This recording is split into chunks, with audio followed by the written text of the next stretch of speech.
can see me right now as of this moment.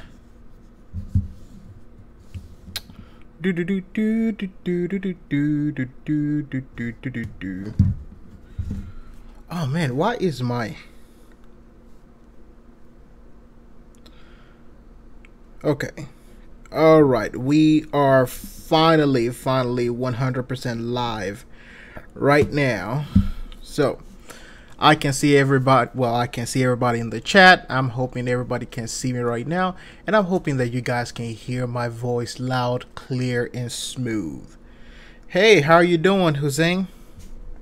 How's everything going? Alright, so one of the things that I'm going to try to do is let's see if we have any sortie survival missions. No sortie survival missions. Let me look at features. Okay, we have rescue, mobile defense, excavation, terminate. We don't have any of those. Let's see. So let's see. One of the things that we might be able to try to do. Let's go to the Kuva Fortress. Hey, how's everybody doing? I'm doing good. I'm doing great. I'm doing great. I see every single person in here. Everybody say hi, hey. I'm doing great. Okay, let's see. Let's go to Taviuni or whatever DE calls it. We're just gonna do that. Hey, peeps, P Super Gamer, how you doing, son? Do I think Lotus will become Space Mom again? I highly doubt it. Except unless the memories of Margulis will be transferred back. Unless she is also trying to double cross her father, which unless Nata is trying to double cross her father. Other than that, I don't think Lotus will be Space Mom again. I think DE is trying to move in a direction where they're trying to, you know, develop, you know, this whole Space Mom thing. They're trying to leave that behind. I think that's what they're trying to do. Oh man, I brought Nariman. Oh, there we go. Whoa, what is going on? Okay, where is it? I'm sure everybody is here trying to do some Kuva farming as well. Oh man, I didn't get him.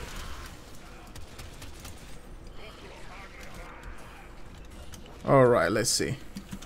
Yeah, so that's kind of what I think as of this moment. I think DE is trying to move Space Daddy Teshin. What about the Solaris United people? Yes, that would be really good.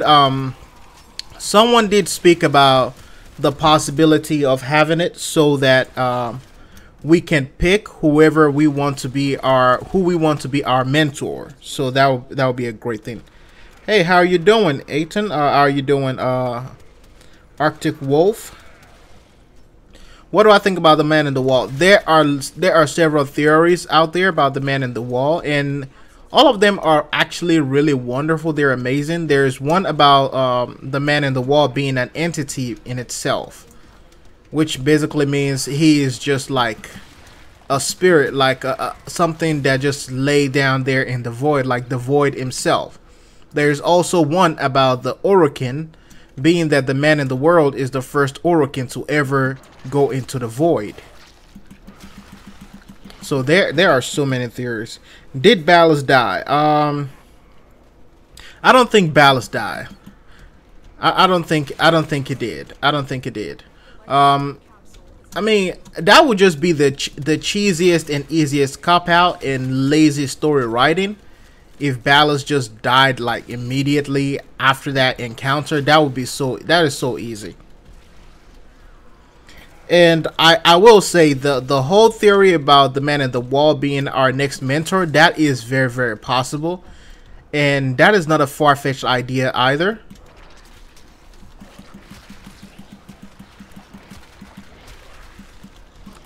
It's not a far-fetched idea at all.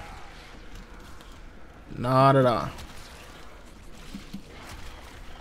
Oh man, I think I brought a different Nidus build in here. I think this may have been one of the worst Nidus builds that I brought in here right now. But yeah. So the way I kind of see it, yeah, the man in the wall thing, that would be a really cool idea. Excalibur and Rhino. Rhino has a little bit of lore behind him, but when it comes to Excalibur, a lot of the first frames, DE did not really give them like a big lore other than the fact that, hey, this is the first Warframe, this is the prototype kind of stuff. Other than that, they never really gave them one deep one. If we look at Ash is one of those frames that never really did get that full deep lore. Yes, Teshin will be a really great person. A great personality is knowledge of the Orkin, is knowledge of combat, military strategy, and all those things. It will be like a perfect pick when it comes to our mentor in the future. Yes, Teshin will be a really great one. Really, really great one.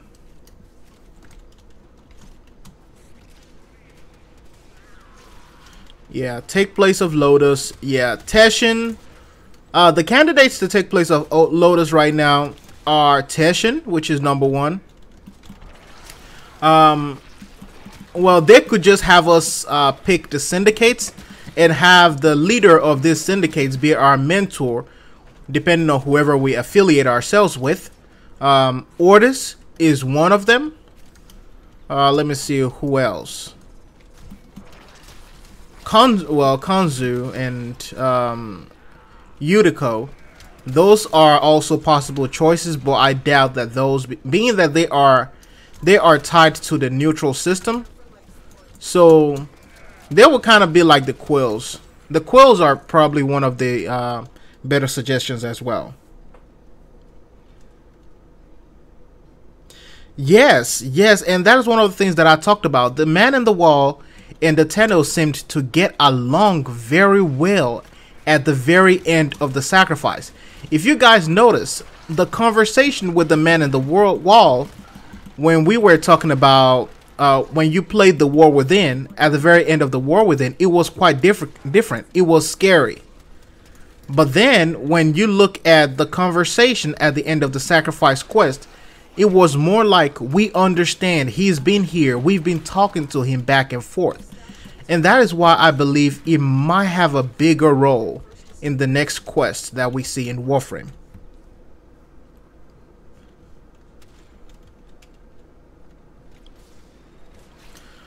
You said it might be G3?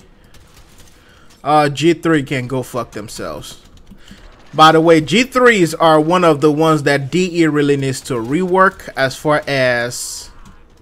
Because they are so weak right now. I remember the first time I played... By the way, also, the G3s that you encounter right now are different from the G3s that you encounter during the raids. And I remember the first time I played the raids, the G3 were so scary. I'm like, oh my god, they're gonna kill me. And then all of a sudden, they become like the easiest, and they became the joke of the entire community. Hey, thank you, Damon.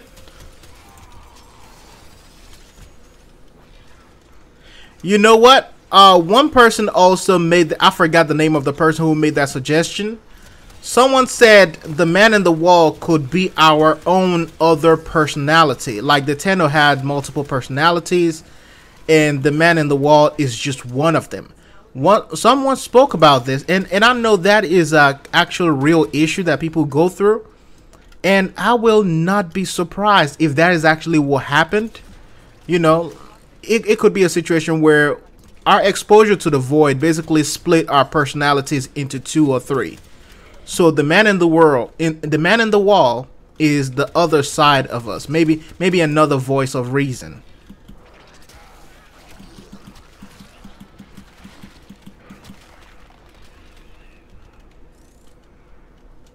Yes, it symbolizes something.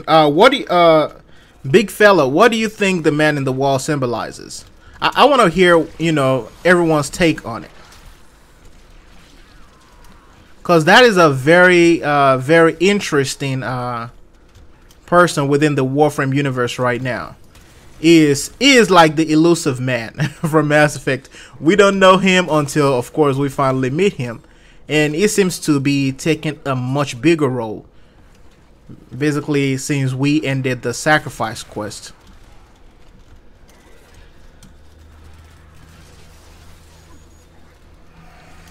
My father in the Zariman. It could be a father in the Zariman. It could be our father in the Zariman. You know what? The man on the wall can be our father as long as he can give us some cool weapons and maybe a void melee weapon. If he can give us that, then he can be our father.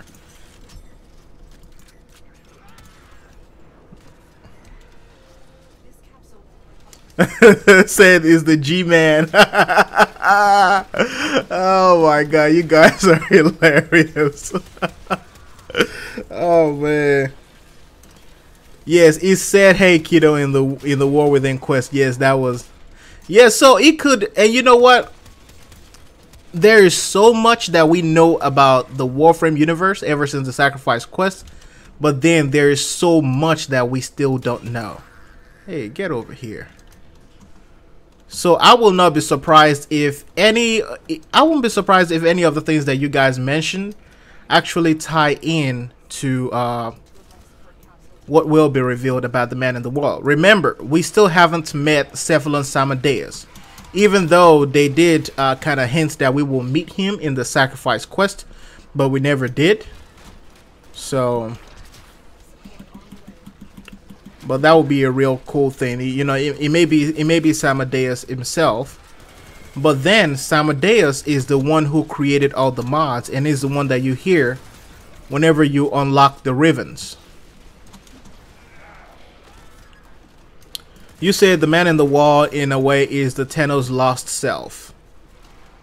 That is actually a good theory. That is not bad at all. It is very possible.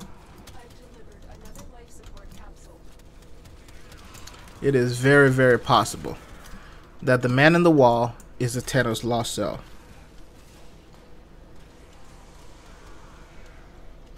You think he is our father? That is actually also a possible thing, considering that the Void really did create us and made us, well, after our incident in the Void, we had what can be seen as a rebirth. So if the man in the wall is the Void himself, that means he rebirthed us, he recreated us. We were born a new creature, so we can see him as the father as well. So that is a possibility.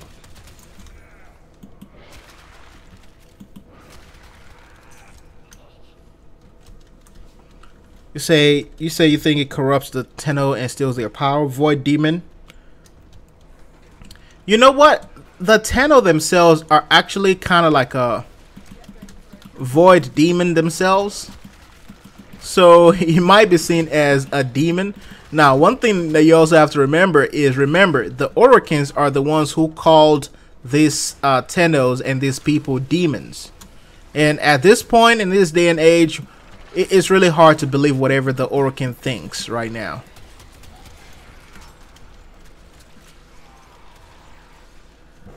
This is the best year for Warframe in your opinion? I would say yes, in several ways, mainly because Excalibur Umbra itself is like one of those things that a lot of us wanted. And I love the fact that Warframe actually put a really good quest behind him. They didn't just, you know, bring him out and just say, hey, here you go. I love that it mattered a lot. The story driven element of it was just beautiful. It was really amazing. I love that. So we can say it is the best year of Warframe because last year they had Plains of Eidolon, and Plains of Eidolon was a test to their knowledge of open world. So this year we can say they have perfected it, and they will be giving us Venus, which will probably be around October, like they gave us Plains of Eidolon last year. Or is a lost soul trying to make himself whole again? What if the man in the wall chose the Tenno to get their powers and they could? That is a possibility, but I think the fact that the Tenno seems to be calm. But you know what? At this point, I think the Tennos, you know, whatever happens to y'all, you guys deserve it. You know, Lotus already catfished you guys, and if you fall for any of the shenanigans from the man in the wall, if it turns out to be evil, you deserve it 100%. You know what? They have this phrase: "Fool me once, shame on me. Fool me twice, well, fool me once, shame on you. Fool me twice, shame on me." So if the Tennos did get fooled twice, then god damn it, they deserve that. All that shit, they deserve it. Because you gotta be stupid to get fooled twice. But then, you know what? We also suffering from mommy issues too, so it's kind of hard. Now, one of the questions says, why Destiny versus Warframe? To be honest, I play Destiny. I play Warframe as well. You know, it's just a matter of people can't seem to, you know, understand the idea that you can actually love both games, and that's just a sad reality in there.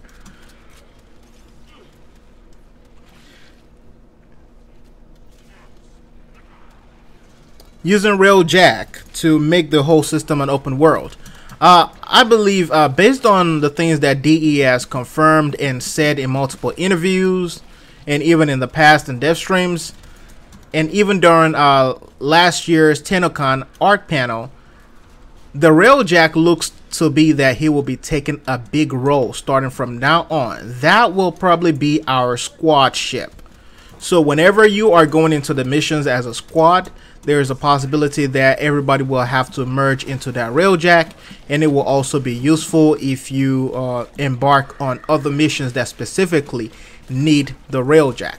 Now remember, they did speak that about a possibility of having us rebuild the relays that had been destroyed.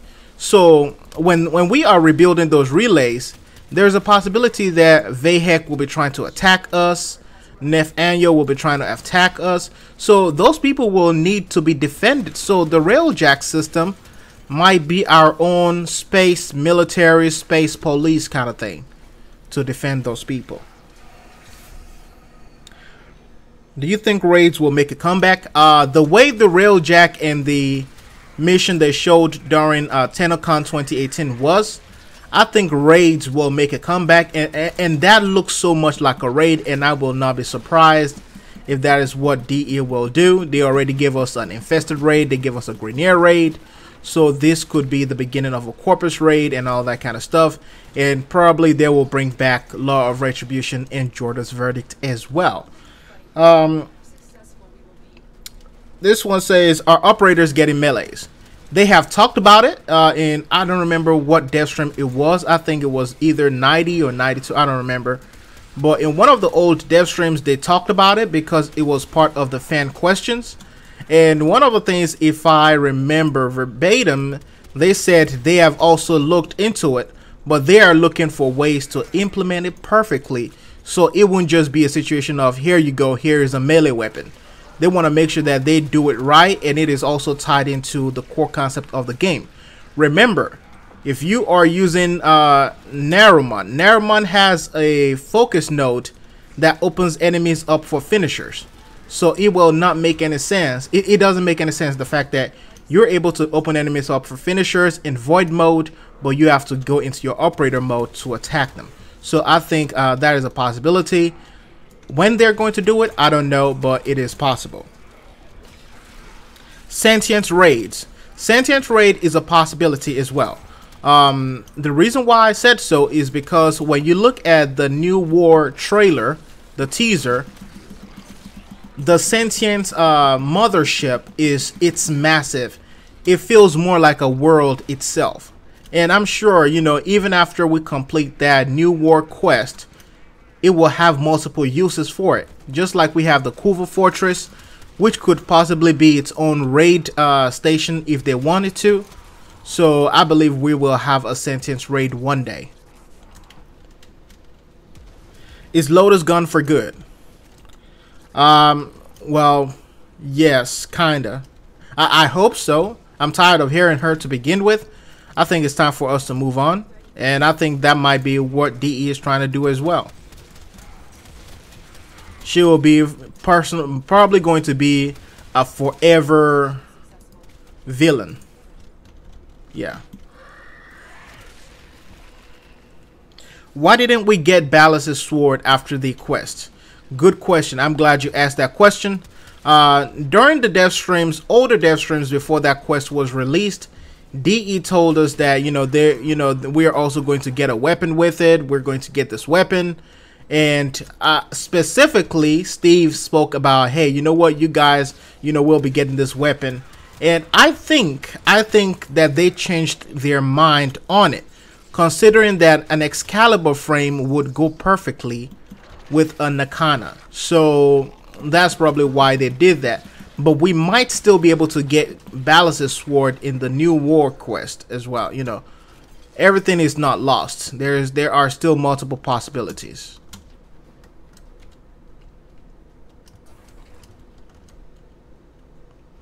Let me see, what is that question? Well, Lotus took... Okay, yeah, because Ballas is still alive. Do you think other frames will get an Umbra? The idea of an Umbra itself is the fact that someone who had a will so strong that they're able to repel the control of the transference bolts.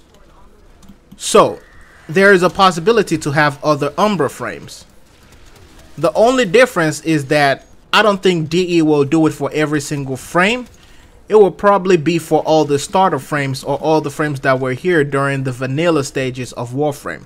So those will be your Mag, your Ash, well, yeah, maybe, yeah, your Mag, your Rhino, your Volts. Those are some of the possible ones.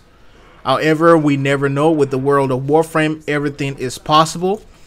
And you know, one of the things that DE is trying to make is a way where you have variable ways to play Warframe. So if you want to play a regular frame, you can play a Prime frame, and you can play an Umbra frame. So if you cannot afford the Prime, you might just be able to craft the Umbra and enjoy it as well. So those are some of the things.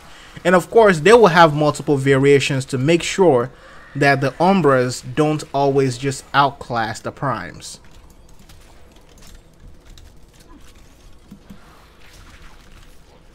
How do you get my glyph? Just message me on Discord, and once I'm done, I will start opening all the people that message me, and I will send everybody their glyphs. I usually do basically like a thing where I post them in waves. And if you didn't get it, just message me. You know, if I still have them, I will give it to you. You don't have to pay me for it. You don't have to do any of those things, you know. DE gave it to us for free. It's about a community, you know. So, yeah, if you want it and I have it, you're going to get it. And if you need one for your friend, also let me know, and I will give you one extra as well.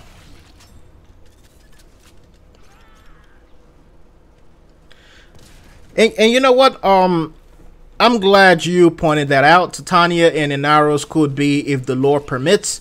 Yes. There could be. Based on their lore, it is very possible. A lot of these Warframes have reached lore that actually digs into that Umbra aspect of things. Now, one of the things that a lot of people also get mistaken is when a lot of people say, oh, Ballas created all the Warframes. That is actually not true. Ballas did not create all the Warframe. It might have supervised and approved the creation of Warframes, but he did not create the Warframes. Reason being, if you remember the Titania quest, there was this particular girl who said, when I looked at Titania, what I have created. Yes, that girl actually created Titania.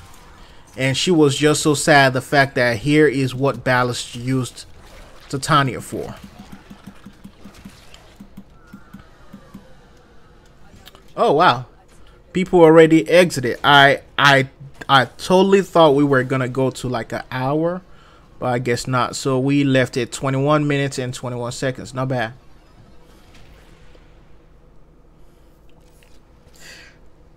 Chroma Prime is definitely next. The reason for Chroma Prime being next is because DE has this formula where they do things from when they release primes on the format of male, male, female, female. 2 males and then 2 females. And they do that based on the order in which the original frames were released. So Chroma was released after Limbo when it comes to the order of the release. So that is why Chroma Prime will be the next Prime. Yes, I have 32 gigs of RAM right now. I have codes for consoles as well. I have codes for PlayStation 4 and Xbox One. So just message me, let me know what your platform is, and as soon as I'm done with the stream, I will get it to you.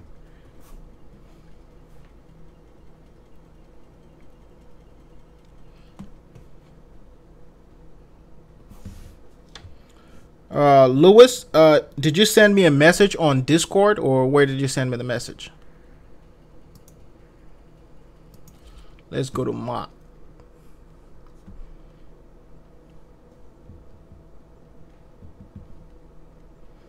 All right, let me see other questions. Could the man in the wall be the void that got into us? Yeah, we talked about earlier. That is a big possibility.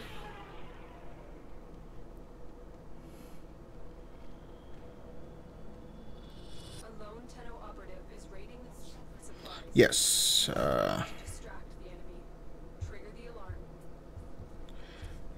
You sent me a message on YouTube. I thought YouTube, cause I don't know if, now you guys correct me if I'm wrong. I thought YouTube actually like cleared out their the whole messaging thing.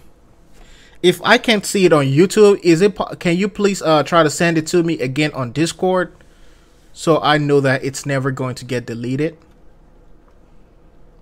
Inaros Prime will be great, but that is still a long way down the road. A very long way down the road. Okay, we have 2 people. Okay, we have 3. So we just need that one more person. Do you think we will get Umbra polarities? DE already said that. Oh, who is that? Who the fuck is who is that? DE already said that they are not planning on giving us Umbra polarities. Okay, Red Veil on you. All right. Well, let's get those heretics. Death to the Red Veil. Is that all of them? Yeah, kill them all. My Discord is it's usually in the description of my videos, and my Discord name is Datafuye. It's basically the name of the channel. You will see it on there, and just message me and you'll be good to go. All right, it's unlocking the door. Harrow Prime. Harrow Prime is also going to be a little bit long. Now, one of the things that I will say about Harrow that concerns me is that when DE were creating the quest Chains of Arrow and the whole rail part of things, it makes you wonder, okay, is it possible to have Harrow Prime? Cause that is a big question, to be honest. That is a very, very big question. Is it possible to have Harrow Prime, considering how things are with the lore for Harrow himself? All right, who do I have to latch onto?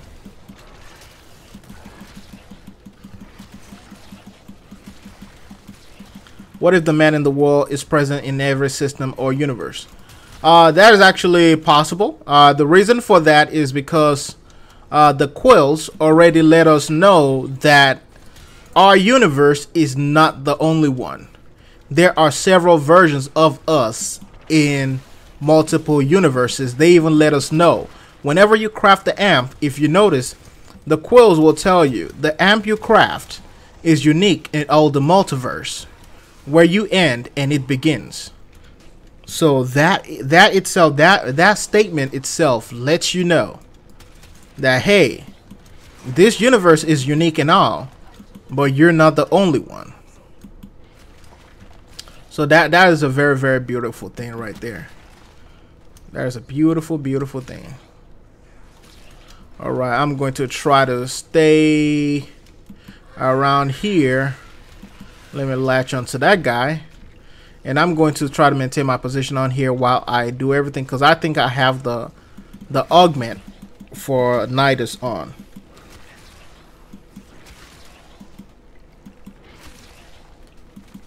There's a secret on Earth, but you need Umbra. Can you elaborate further on that?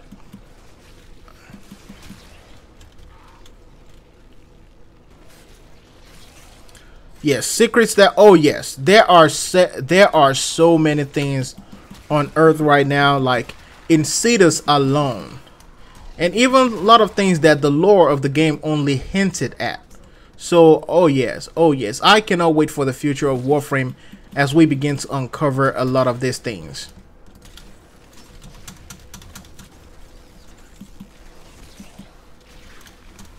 All right, let's get him up. Hey, what's up, Franco? How you doing, man? Stalker Prime. Stalker cannot be a Prime since he is not a Warframe, sadly. But Stalker is an Umbra frame. He is definitely an Umbra. And the reason why I say Umbra is because the translation of Umbra means shadow. And in the second dream, Onhal responded to Stalker and called him Shadow. So yes, Stalker is an Umbra frame. And of course his design also mimics that of Excalibur Umbra as well.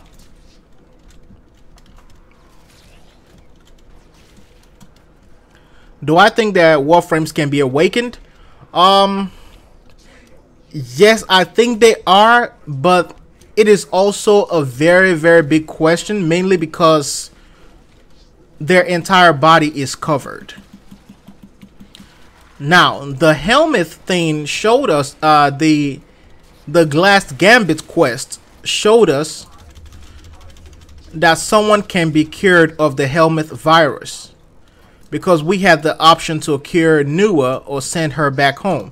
So it's a possibility that a Warframe can be cured and, you know, returned back to their human form.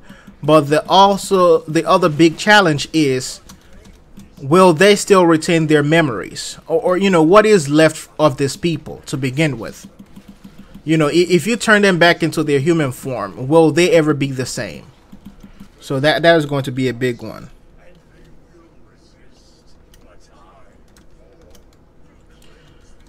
Vor has to be, they really need to buff Captain Vor. Well, or redo another quest for him, because he's more of a joke right now. I mean, only few shots and you can literally take him out. And also they need to make sure that he is able to just like come back. Maybe after 10 waves, no, or maybe at wave 20 he can come back and maybe a little bit stronger. Okay, someone is down somewhere. All right. Do you think Lotus has a split personality? When it comes to Lotus, we have to look at it in two ways. There is Margulis and there is Nata. Nata is the sentient that took the memories of Margulis and infiltrated the Orokin and played her role like Margulis. Basically, she became the Lotus we know. Now, here's the thing. One of the biggest theories that I've had for a long time is that when the Orokin created the sentients, they actually created them as an alter ego or a version of each Orokin. So Margulis had her own version as a sentient. Ballas had his own version as a sentient. So basically, it's like the Orokin created machines and they injected them with their own personality and traits. That's one of the things that I also thought about. And that could account for the reason why some of those sentients were able to become, you know. Okay, somebody is down. So that's why those sentients are able to become what they are, because they already had it built within them to begin with.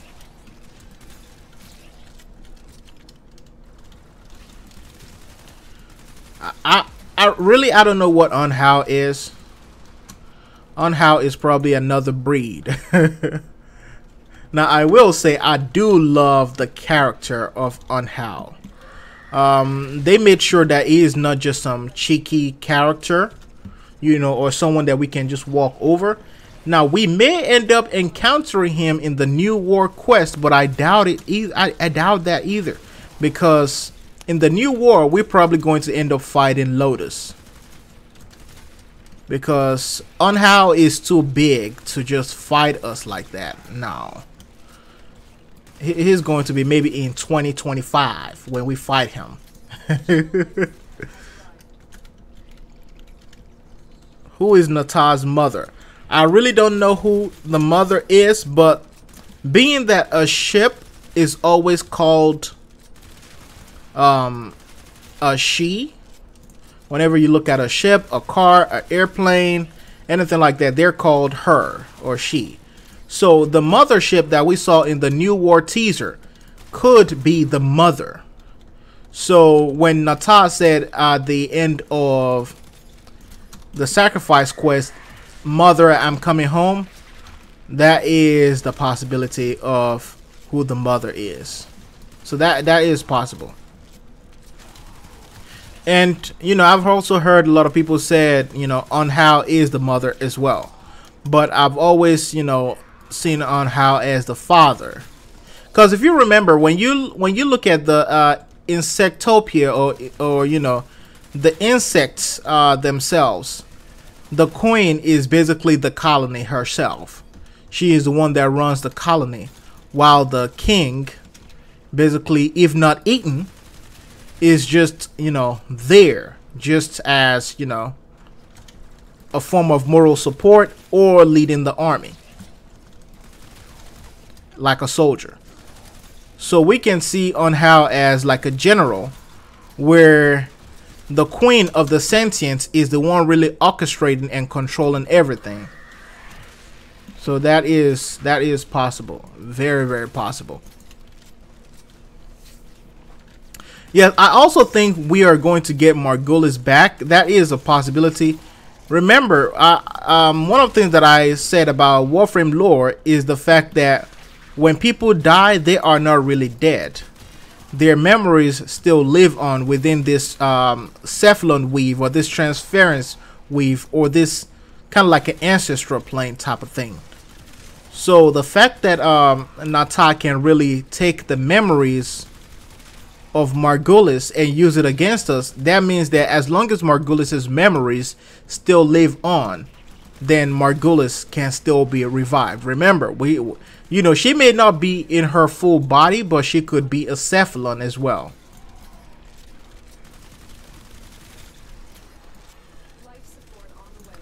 So yeah, that is very, very possible.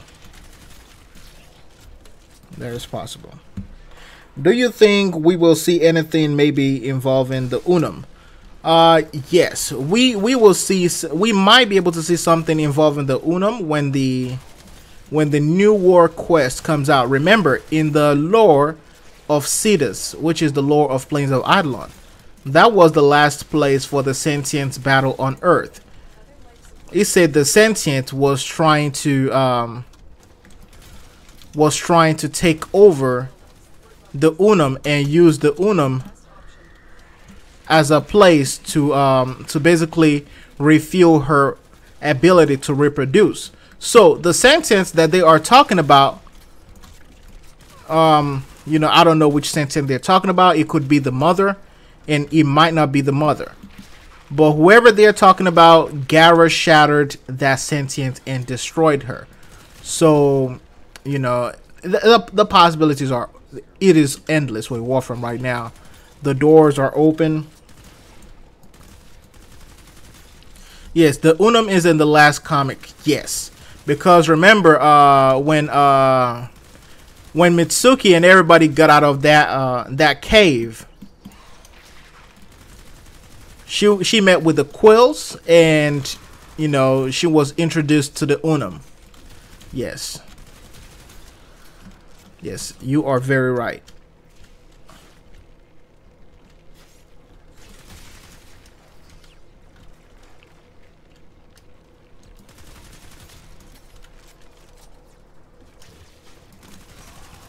Yes, the Orokin made the sentients right from the beginning. They made them as machines. You know, something that will cross the void and travel into the Tau system and terraform planets, so that the Orokin can then come in and take over.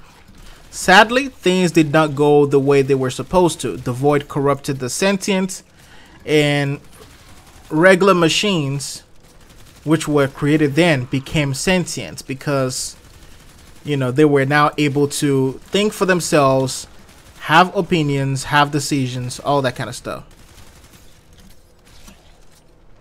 Yeah. Okay. I'm wondering if everybody is still with me on this survival run that we have right here.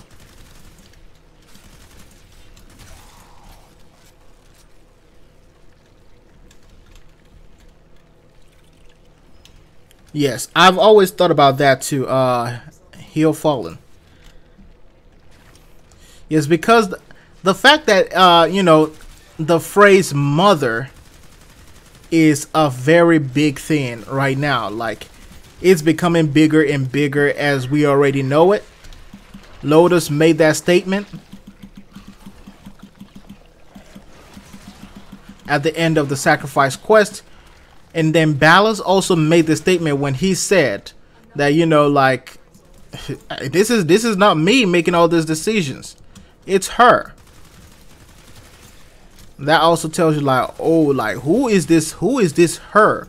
And then when Lotus said, you know, and when Lotus descended from the sky, I thought he was referring to Lotus. But then when Lotus said, "Mother, I'm coming home," I was like, okay, you know what? There is somebody else. There is definitely somebody else involved right here. So yeah, it's going to be really crazy.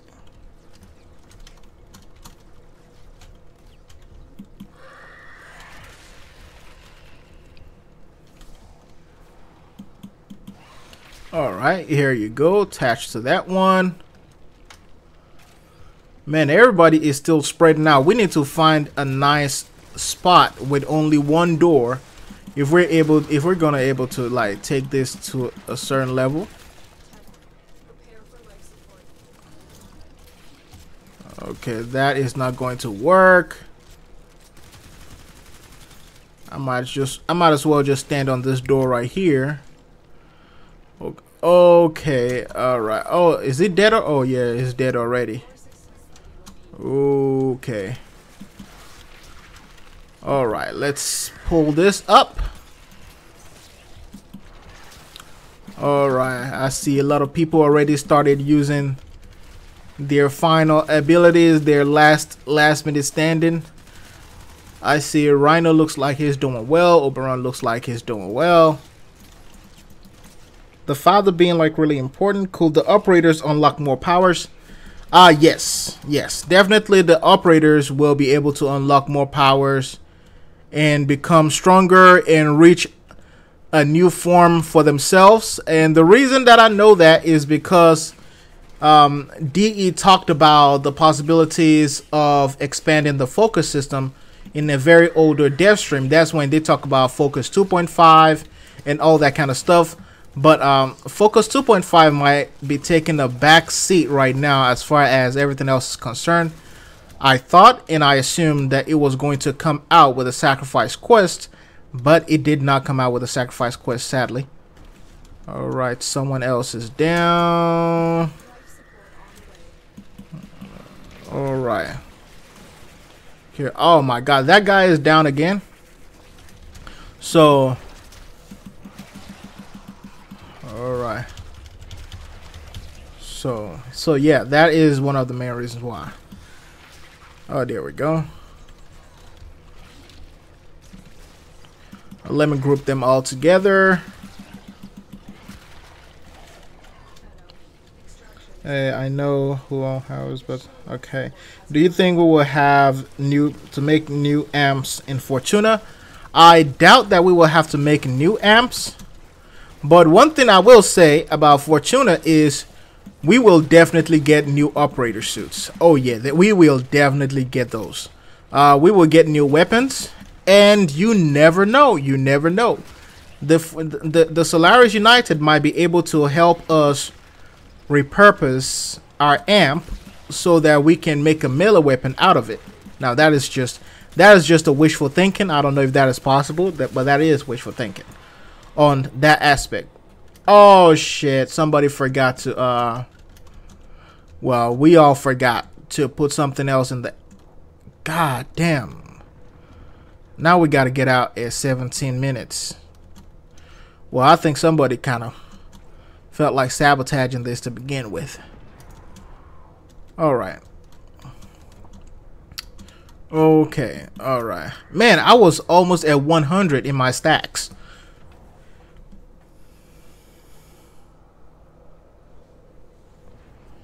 Faction operate like a vampire. Okay. You believe the sentient faction operate like a vampire hierarchy. That is actually a beautiful. That is actually a great analogy. I never thought about it like that before. I always thought about it like the ant colonies in like a hive, but I do see it that way as well. If anybody have seen the movie Priest, the vampire hives and all that kind of stuff, yeah, that would make a whole lot of sense. Haven't there been rumors about operator melees? A lot of people ask DE about it a long time ago, but they still. One thing about DE is they want to make sure that we're not just giving you stuff and throwing stuff into the game. We want to make sure that we have something tangible that, you know, you guys can actually work towards, not just here you go, here's a new weapon, here's a new this and that. They want to make sure that you work towards it. Let me select another Warframe.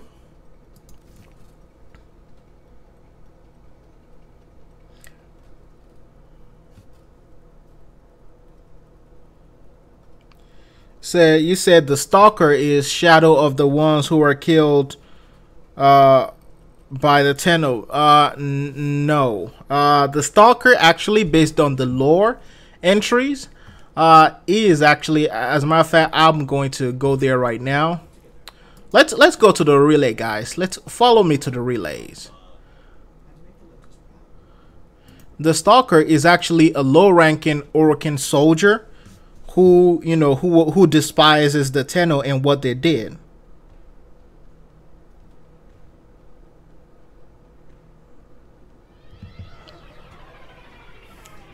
All right, let me check.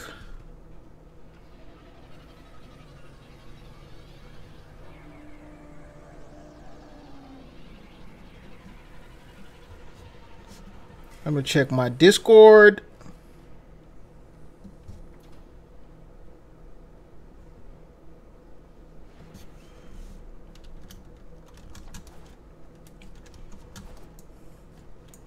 All right, let's see. So we're, you know what, let's fast travel. So we're going to fast travel to Cephalon Samaris right here.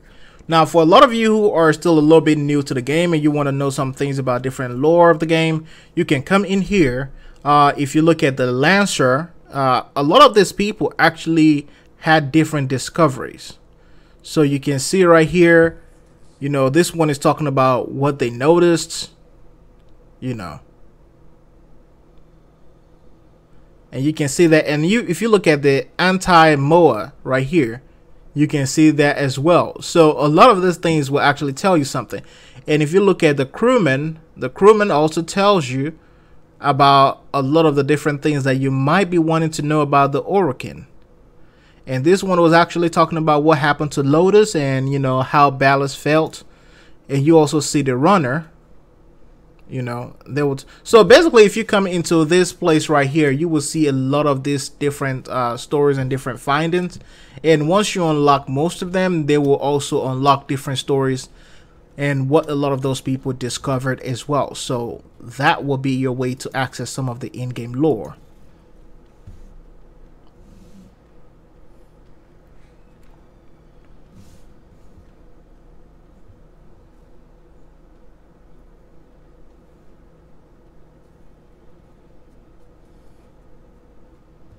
Do you think a Warframe... Okay, here's the message from Lewis. Do you think a Warframe can be awakened? The torturers, parents from the Zariman 10-0. What if we can awaken their parental instincts, making them more powerful during the new war? That is a wonderful question. Sadly, I don't think DE will ever go in that direction. Mainly because they've already made their focus right now about the Tenno. Forget anything they knew in the past, their life before the Orokin. Forget about it, you know. And that's one of the things that us with Tenno Diaries are trying to kind of do, you know, kind of like show what each Tenno does, you know, their individual personality before the war, what they knew and all that kind of stuff. But you know, a lot of those things are possible to awaken certain instincts within them. And I think the instincts within the Tenno will work more. An awakened instinct within the Tenno will work more like what happened within the War Within. If you remember, when we went into that meditative state, we actually ended up, let me see what Warframe do I want to use right now. We actually ended up in a situation where we started unlocking more powers. We started unlocking more powers as we journeyed further into that situation. So if they are going to establish and you know, build more upon the focus system, they will definitely do it that way and awaken other instincts within us, and that will be, you know, that will be basically our way of becoming stronger and becoming more powerful. All right, let's go do one more. Okay, it's night right now on Plains of Eidolon.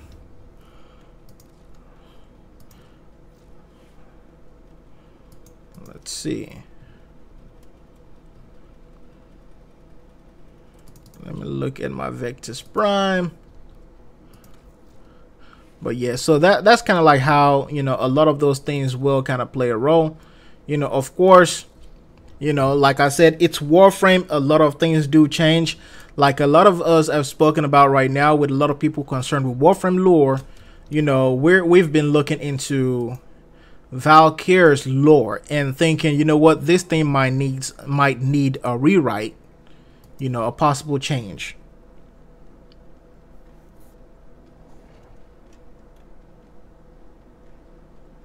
Yes. No, and you know what? It's so crazy because the Orokin works a whole lot more like the Corpus faction right now. And, you know, it's so crazy. Oh, is an Eidolon anywhere around here? And I also think I brought the wrong focus school as well. I hear him, but I don't know where he is. What do you think we will kill? Do you think we will kill Lotus? And is she mind controlled? What if we will gain more independence from our frames? That will involve the expansion of the focus schools. That is a possibility. And I think now here is where I hope that it will go. I hope that it will go into a place where we will only need our Warframes for their abilities and the kind of forms that we can channel through them, instead of them just being, oh, you know what, you need this thing, you know, to survive. Because right now our Warframe is basically our tools for survival. And if we're able to take down the Orokin themselves, then we shouldn't always need our Warframes by our sides every single time. Now, one thing that I'm hoping that they will do in the future, except for Excalibur Umbra, is when I jump out right here, my Warframe needs to disappear or vanish. You get what I'm saying? It needs to disappear or vanish. And that sentinel right there, or my pet, need to follow me as the operator. They need to work on that. You want me to explain the sacrifice quest?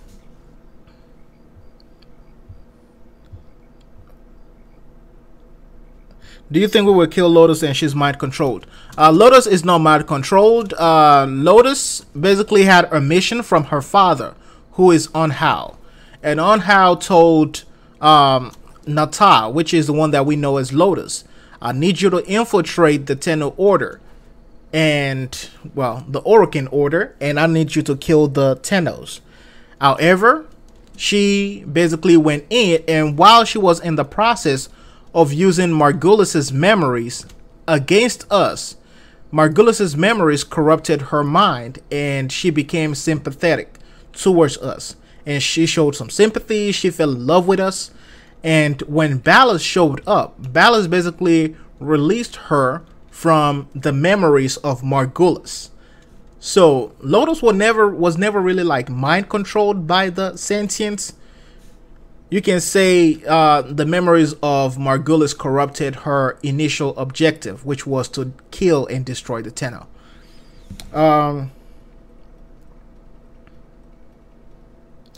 Any ideas or speculations for weaknesses of the crabs on Venus?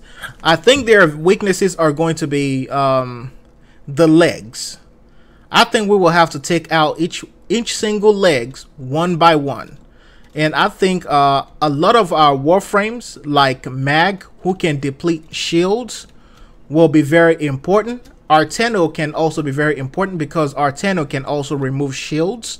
So, as far as those big giant spiders on Venus is concerned, we might have to tackle them in a similar way that we tackle the Eidolons. You take out one leg after each other till it basically has no legs anymore, like we do with the jackals.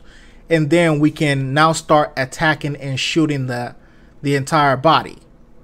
So that is possible.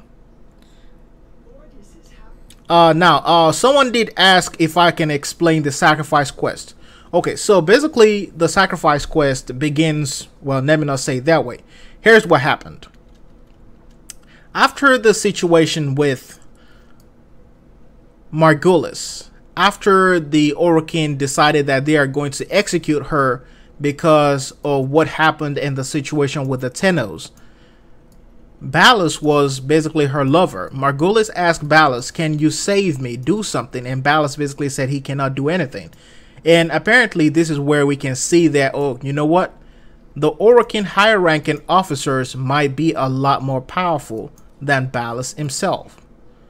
And as a result of that, Ballas was really heartbroken because they killed his lover, Margulis. And because of that heartbreak, he ended up collaborating and sending messages to the sentients on how they can take down and deal a deadly blow to the Orokin themselves. Because before then, the Tennos had been used to fight battles against the sentients. So in this situation, they actually, you know, the sentients were still looking for ways like, okay, what are we supposed to do? So Ballas basically sent the sentient information to the Orokin's weakness. Kill the Tenno and the empire itself will fall. Sadly, what happened was one of the Orokin Dax soldiers found out about this. And when he saw that, he realized what Ballas was doing. And when he realized that he was going to reveal that information to the Orokin high-ranking officers, but before he was able to do that, Ballas got to him and infected him with the helmet virus, which is basically what creates the Warframe tissue all around you. And that is how Excalibur Umbra was created. However, in the process of injecting him with the helmet virus as well, Ballas also hooked that Orokin Dax soldier up with what is known as a transference bolt. A transference bolt is what enables someone to be able to control you. However, if you mastered things to a certain level, you might still be able to defend yourself and resist that control, and that is what Umbra ended up doing in the future. However, the programming of the transference bolt is that you will not be able to attack or kill an Orokin. So Ballas ended up controlling that man and made him kill his own son. And since then, he had been dealing with this feeling of regret, this inner turmoil, this pain that he was feeling. He was broken. He was basically destroyed from the inside, because as a father, killing your own son is like the worst thing that would ever happen, that could ever happen to you. So what kept him going for all those years is the fact that he had this revenge in mind towards this hate towards Ballas. And what happened in the sacrifice quest is the fact that we were able to uncover that secret, and then we were able to let him know that you can trust us and let us take control of you. Let us take control of your body, give you these powers, so we can both defeat our long enemy, which is going to be Ballas, and of course the sentients. And that is what happened within that quest. At the end of the quest, Excalibur Umbra gave himself to us because we both understand each other. We both understand the turmoil, the struggle. And within that connection, that's how we were able to control him and, you know, use him, basically control the Warframe through transference. However, whenever we pop out of the Warframe, we give him control of his bodies back. So that is why, you know, he has that sentient passive. And remember, you know, sentience basically means, you know, to be able to think for yourself and all that kind of stuff. So, yeah. Come on, what are you people doing? Let's... Come on, bam! Bam! Alright, how many armor is that? Bam. Let me see how much armor that is. Okay, that's 69,000. Yes, so that's basically how things were. And I hope that I answered your question. That is just the sacrifice quest in brief.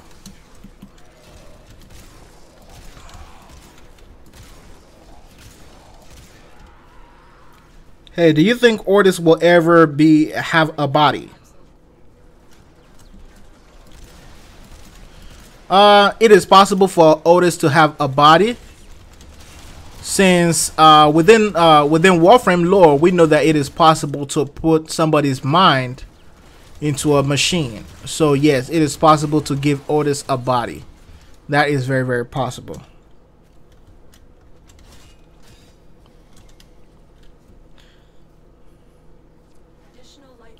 Yes, I think Margulis's memories remained in that helmet, and it was Margulis who actually called us to show us the truth and show us what was actually going on. I think that is also what was going on in Sacrifice Quest. I believe Margulis... Oh, come here, motherfucker! Get over here! Get over here! Who are you going after? Where are you? Come back here, Stalker! Umbra, come back here, Shadow. Oh, there we go. I already took him out. So yes, I believe that Margulis's consciousness is still in that helmet. That memory, that power is never fully dead. It was still in that helmet, and that is basically what called us at the beginning of the sacrifice quest and said, "Hey, Tenno, let me show you something. You've been getting catfish for all these years. You know, that girl right there acting like she's me. That's not me. That's somebody else." So I think that's what really happened. In other words, would I smash Lotus? Some of you have weird questions. No, I wouldn't.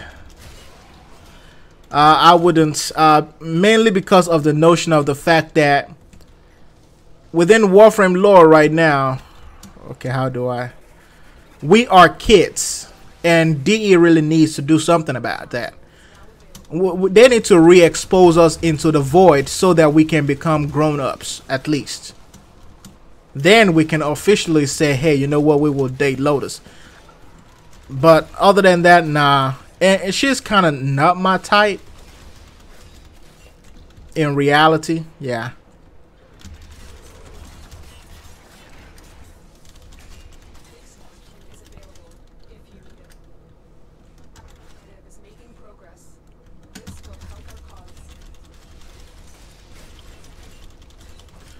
Who is? Can you please explain who is A, kiddo? The Hey Kiddo thing is actually it's connected to the Man in the Wall and Rel from the Chains of Harold quest. That was the first time we ever saw that particular image in your ship. Sometimes it will be sitting down on the cockpit, sometimes it will be dangling from the cables in the back. You know, it is really creepy, but that is basically where Hey Kiddo come from. It is basically the manifestation of someone else using our own image. So, you know how there's this saying when they say, you know, ghosts lose their identity after death. So they basically take on the identity of whoever they are familiar with. So we are the familiars, and they are using so the person is basically using our identity to speak to us and communicate with us. So that's kind of like our buddy, you know. And like I said earlier, I don't know if you were here then, the man in the mirror is kind of like you know, the relationship with him is becoming a little bit more mutual since the end of the sacrifice quest. Our conversation with him about, you know, saying I killed Isa, that conversation seems a little bit more calm compared to the conversation at the end of the War Within, which was basically, hey kiddo, you know, like kind of, you know, that scary stuff. By the way, if you're wondering what kind of melee weapon I'm using a Zaw, and I'm using the Plague Creepath, which is super powerful. The OP Creepath. It is just like it destroys stuff. Like, it is crazy. It is crazy. Heavily crazy. Alright. Get out of here. Okay, hello DA and chat. What's up? Hey, how you doing, man?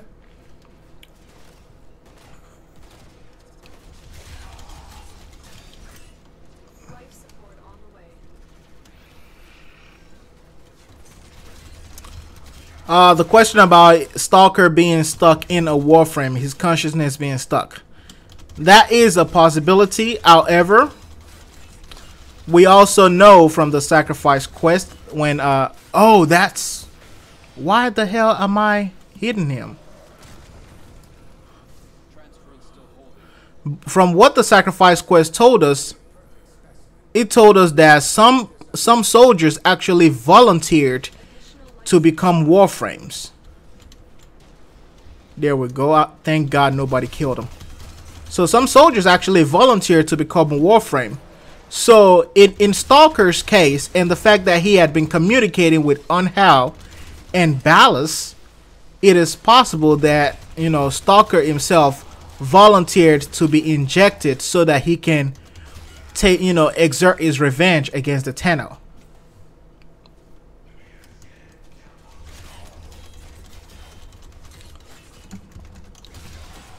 Is anyone here who hasn't played all the major cinematic quests? Let me know.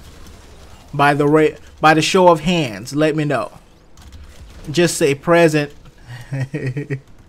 or give you a high five in there. If you haven't played any of the cinematic quests, well, or all three of them, let me know.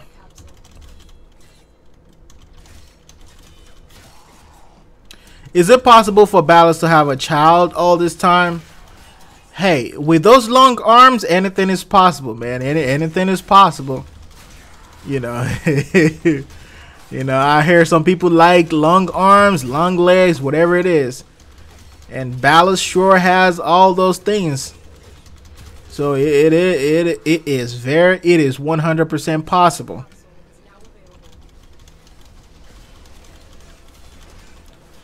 Do you think all Orokin look like Ballas? No, because Alad V is Orokin and he doesn't look like Ballas.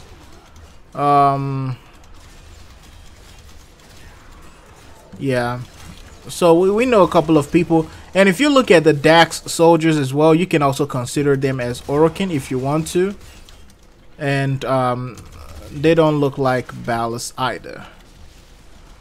Hey. There we go.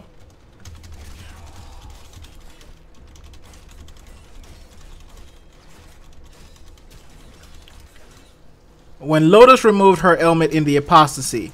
Yes, basically that was what Margulis looked like before she died. So the image that you see of Natal right now in the sentient form is basically the image of Margulis before she was, you know, incinerated by the Jade Light. You say Ballas is just ugly.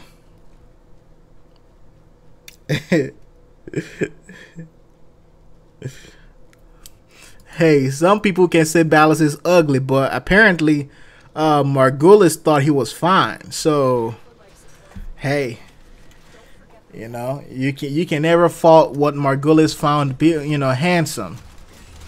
Margulis thought Ballas was handsome with those long arms. So, hey, you never know. Different strokes for different folks. Hey, what's up, Volt? Everybody say hello to Volt.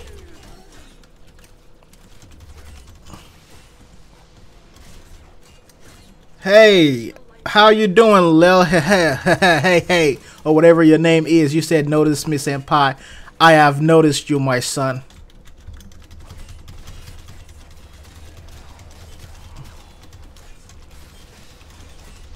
What is the story behind Necros? Necros is also one of those few that we know so little about. Mainly because we only acquired him from the Lefantis quest, but he is known as the god of the dead. I see Necros also as someone who took a similar route to that of Limbo's, mainly because Limbo itself, we know a whole lot about Limbo as of this point.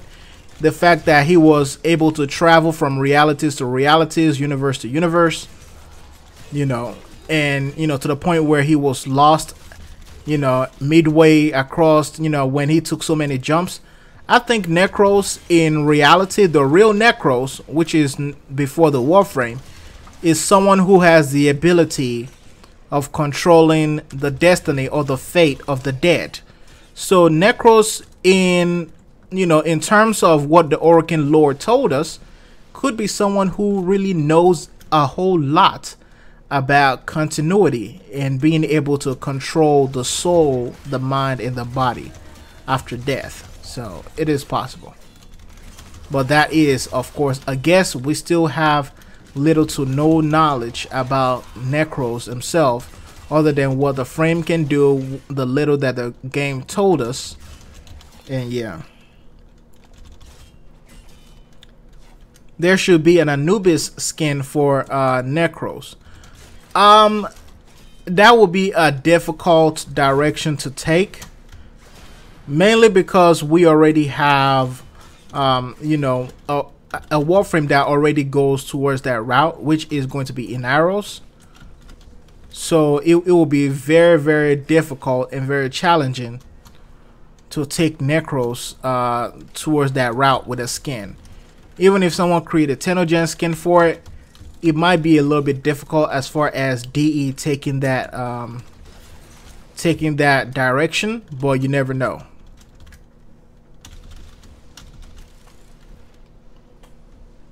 Who is the infested master? Someone said, I am your reckoning. Somebody, there is Stalker in the room. There is Stalker in the room right now saying, I am your reckoning. We're going to destroy him the same way we did like 5 seconds ago. Well, like 5 minutes ago or so.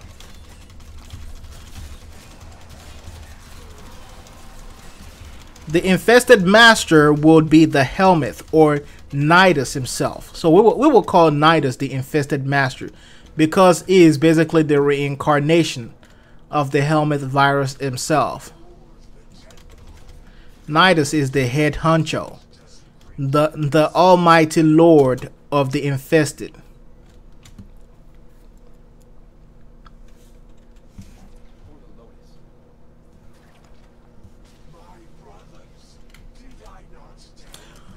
Oh my god, when Nidus Deluxe comes out, oh my god, I am I am never going back to the original skin. I'm sorry, guys. I'm sorry. If you love the original Nidus skin, when Nidus Deluxe comes out, oh man, I am rocking that stuff. That oh my god, he just, there we go. Take Vor out. That Nidus Deluxe skin just looks so good.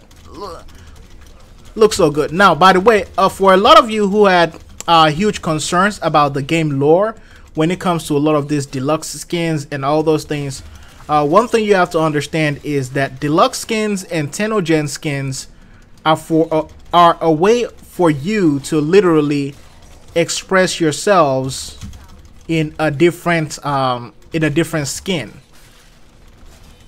Deluxe skins and Tenogen skins doesn't always have to go based on let me get hydrate choices. They don't always have to go based on your the lore of the frame itself. It's just a way for you to look different from what you originally do and still have the same powers. So I hope you guys understand that as well.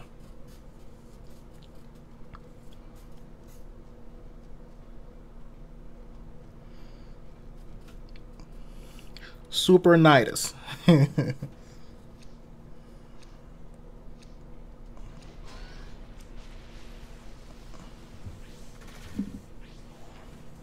Oh yeah, you can literally hear an infested stalker on. Okay, I don't know. You can literally hear an infested voice anytime you use Nidus. Anytime you cast his ability like that. Because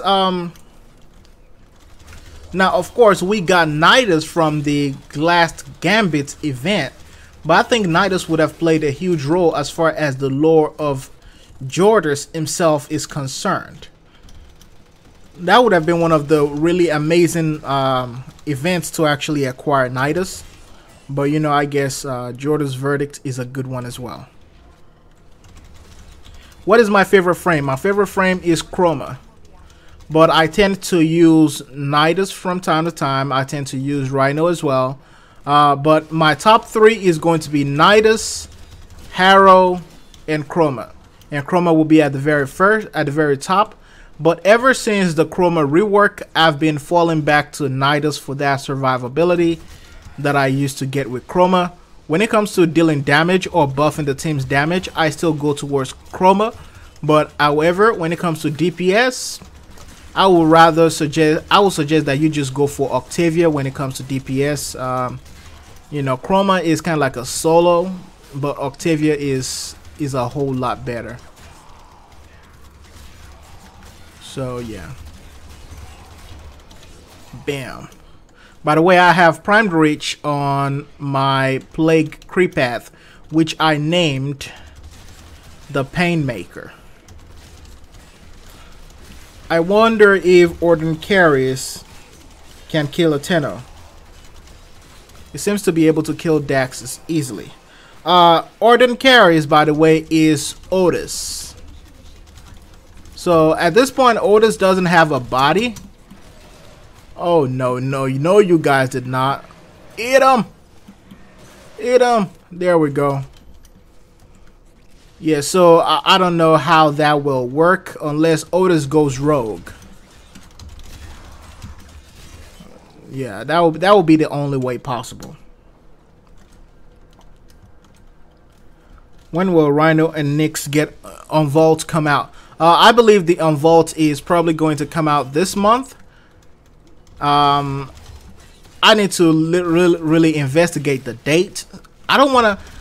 You know, I see a lot of people making videos about it as well, and I don't want a situation where now I gotta make 2 videos, because I know that, you know, when it's about to come out, we will have to make another video about it, like, hey, it's coming out tomorrow, it's coming out next week, and all that kind of stuff. But when I fully, you know, get to the end of that, I will let you guys know. Okay, there's a summer chord tone somewhere. Where is oh, it's over there. I need an Octavia build.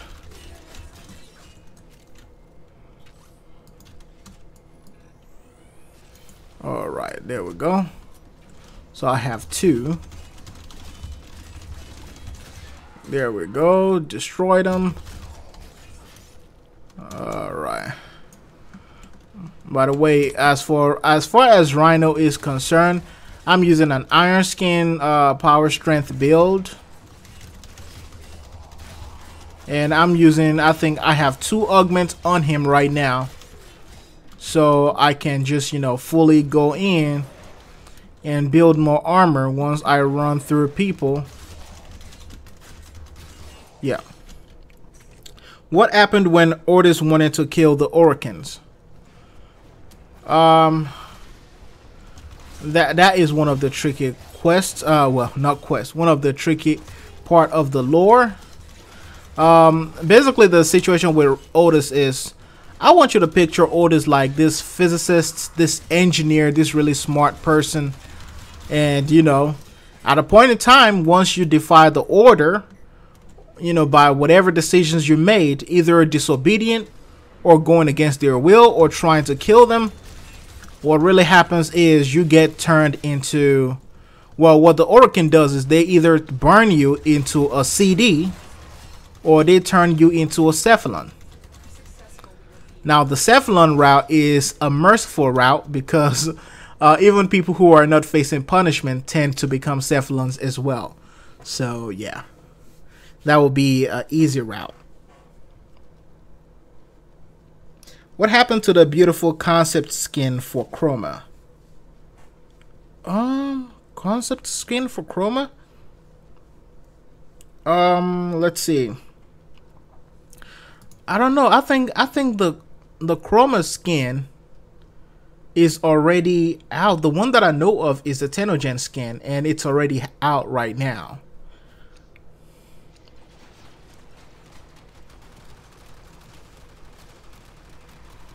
Yeah, someone said Otis was a mercenary. Yeah, you can also look at him like that as well. However, he also has a lot of knowledge as far as technology is concerned. What are my thoughts about the sentient frame?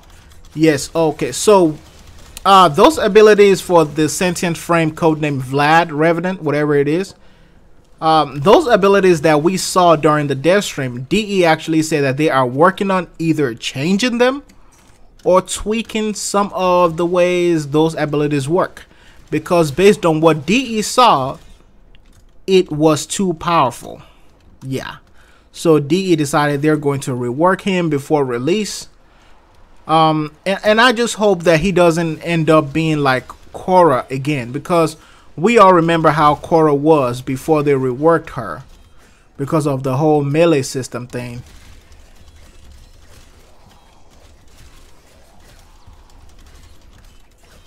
But yeah, and I think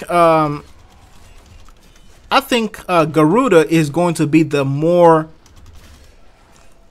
be more of a vampire thing rather than Vlad being the vampire thing. Vlad or Revenant will be a little hint of vampire, but will be more as sentient. So Vlad will probably be useful in the new war cinematic quests because of his passive. Because I'll just be honest, if you're going to have a Warframe that says a sentient frame, he better have passive against sentient damage. It better. That is just essential. All right, someone is down. All right. All right. Oh, there we go. All right. Wow, we have farmed so many argon crystals right here on this one single run. There we go. Let me see, what other question do you guys have? Orden Karras, you said Orden Karras is the most interesting character in Warframe. He is quite interesting, but also might be... Okay, so someone is falling asleep. Someone said they're going to make this their last run. He is interesting, but he might also be one of the most annoying characters ever. Oh my god, Ordis is so annoying. He does come up with some really good facts though.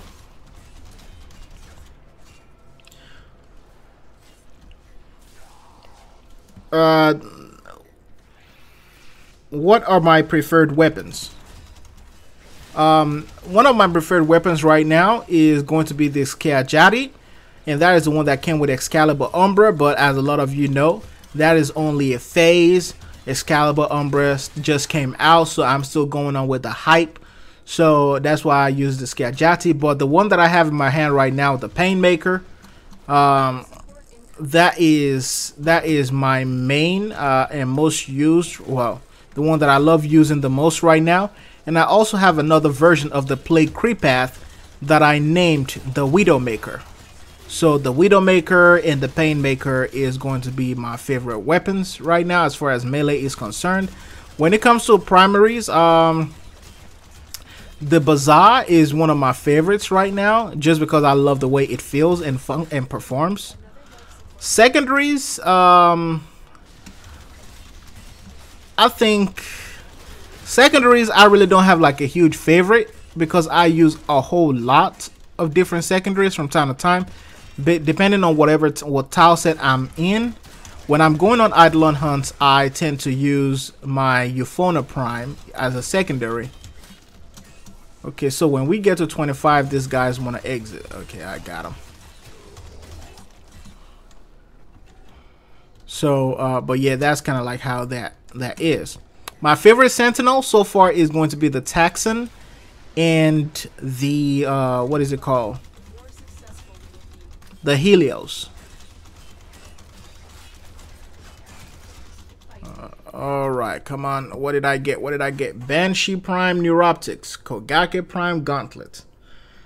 I don't have Banshee Prime. Oh, man. And Kogake Gauntlet. Oh, let me get Kogake Gauntlet. Hello, how you doing, Prodigy? What happened to Ordis when he started calling us Star Child?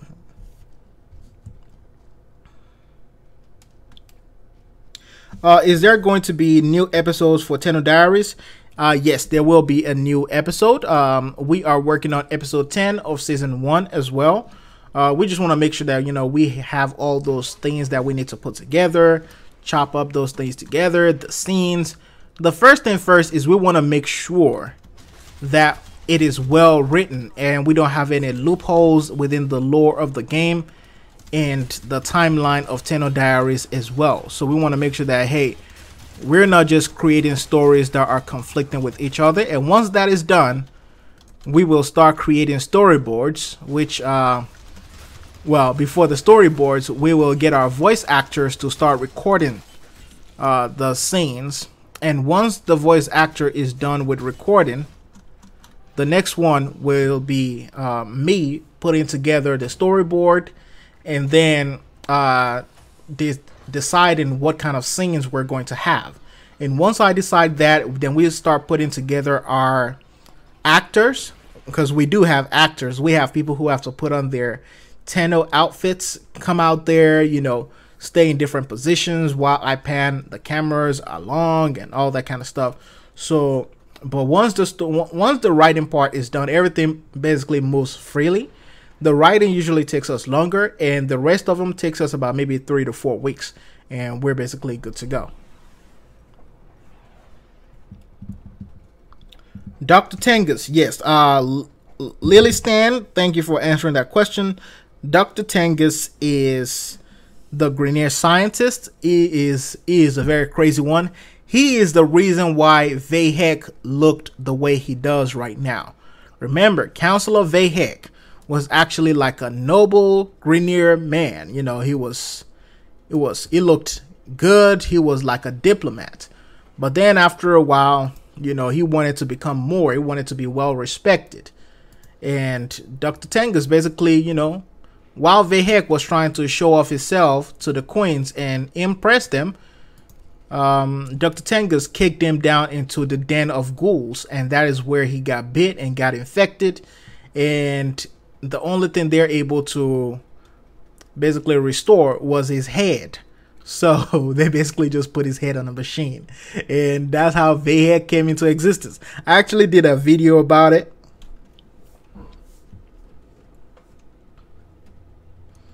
All right, the chroma skin is what's talking about. Oh, the Thyrus chroma skin. Here we go. Let me show you the chroma skin.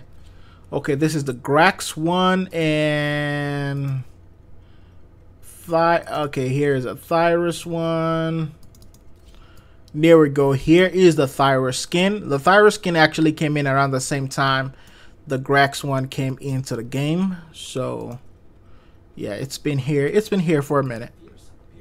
Yeah, there we go. All right, so for this chroma, what Warframe would you guys like me to show you guys the color of that I'm using? Well, I can start with chroma and then whatever you guys say in there. Okay, so on the primary and the secondary color, I am using the Storm palette, and it's going to be column 1, row number 18, which is the very one at the very bottom. That is for the first and second one. The tertiary palette, I am actually picking from the Halloween palette. Now, if you don't have it, then you can just use a basic dark red. But if you have the Halloween palette, it's going to be column 5, row number 1. So it's going to be at the very top on the top right corner. And for the accent, I am using the Storm palette, column 1, row number 3. And that would be like the third one from the farthest left. And the energy color, I'm using Halloween again, is going to be column 1 in row number 6. All right, the Rhino that I used earlier is a combination of 2 different assets.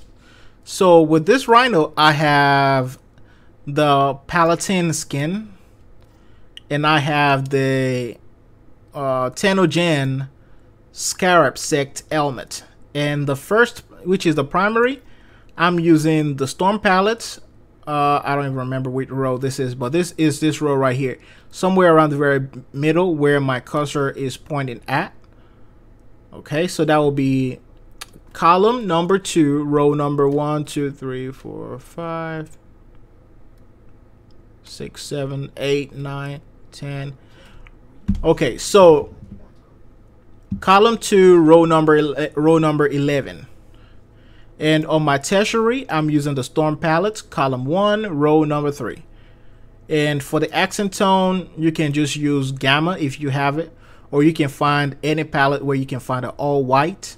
And the energy color is going to be the Infested palette, and of course it's going to be row number 18, and it's going to be column 5, which is at the very bottom to the right.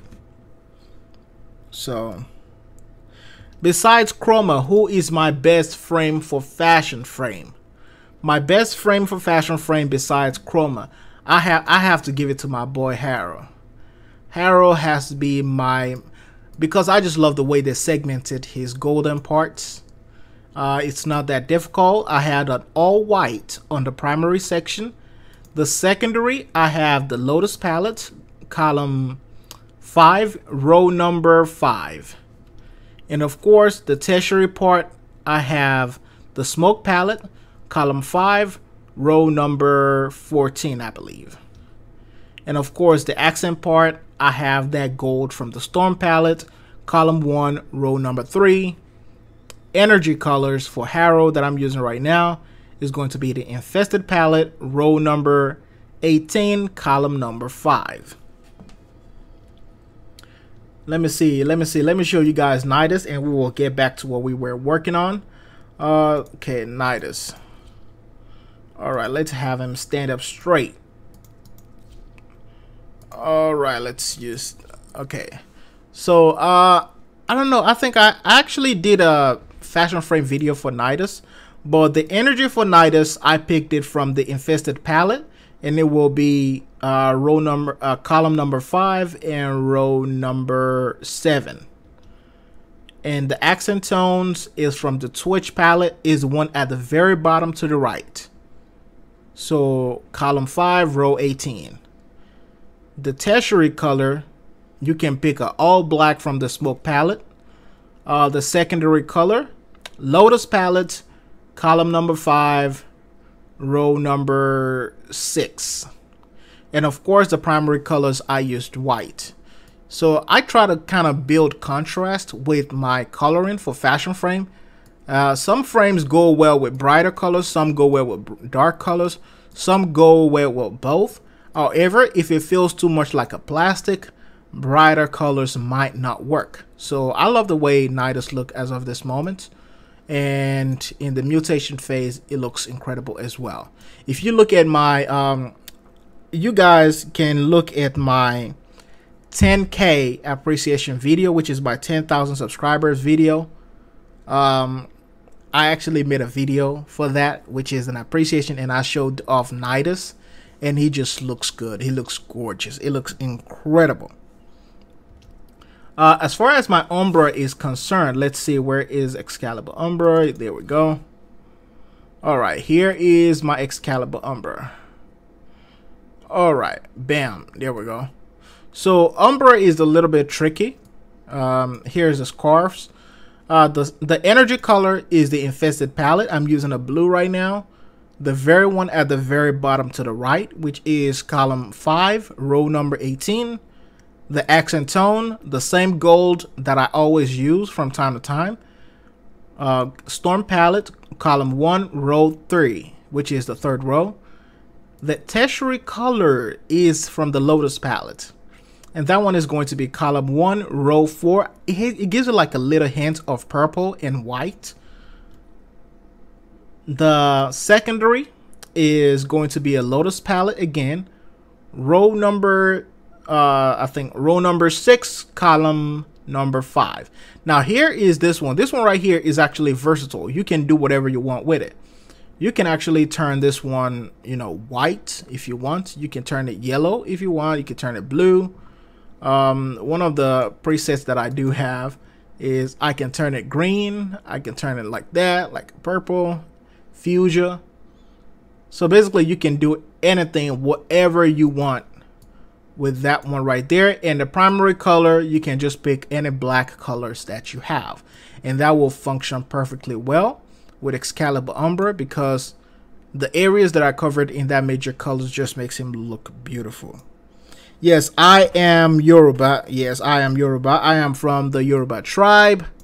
I speak, read, and write Yoruba fluently with an excellent proficiency. Yes. Okay, so yes, so that is my Excalibur Umbra right there. Okay, how do I think DE will rework Nyx? To be honest, Nyx is a very tricky one to rework, mainly because you have a lot of people who love the way Nyx feels right now, and anytime you do a rework, there's always going to be people who are happy about the rework and people who are not so happy about it. As far as Nyx is concerned, they don't need to change our entire ability sets. They don't. They just need to kind of like buff her. And, you know, like her bubble ability, maybe they just need to make it innate so she can just move with it instead of just using the augment. Because to be honest with me, that entire augment itself, it's useless to use that ability with Nyx to begin with. Warframe is an evolving and always fast-paced, always moving game. So why would I want an ability where I have to stand in one spot?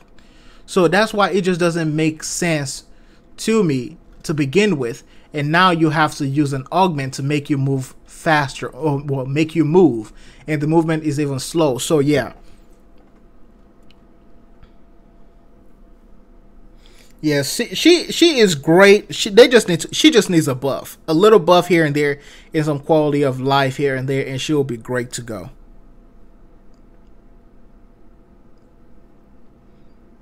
Nova Prime came out a long time. Nova Prime was like a long time ago. I think that was during the Void Keys, the age of the Void Keys. The grind for Nova Prime was crazy too.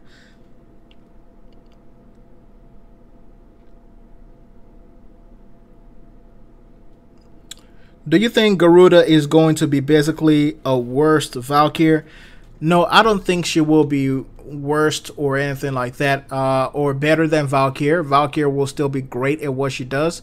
One thing that I will say is, when they let me use my Excalibur Umbra. When they spoke about Garuda, they said she is a melee frame, but she will be centered around gore. So she will basically be like, you know, that vampire frame that is just so calm and moves slowly.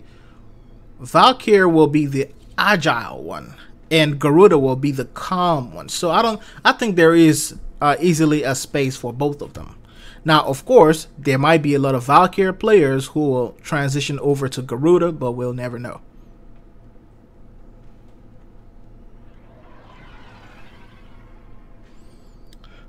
Getting Nova Prime. That will be if someone has relics for it, or well, that will be if someone has the blueprints to sell to you. But other than that, unless they like on vaults Nova Prime, yeah, that I doubt that you will ever be able to get them.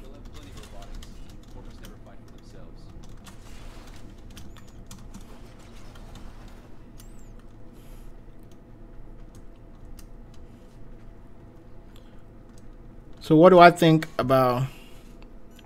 You bought her for 100 plats. That's not bad at all. You guys will be surprised how much some of these Warframes actually go for in the market. Some of them you expect them to be really expensive, but they turn out to be, you know, super cheap.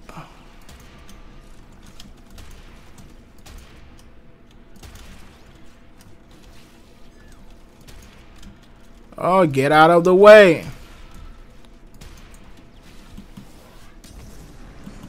By the way, you can only do this with Excalibur at an early stages of the game. That radio javelin will not work past a certain level. You won't even be able to deal a dent.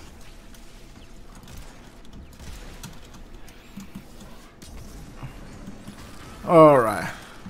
Alright, let's start using...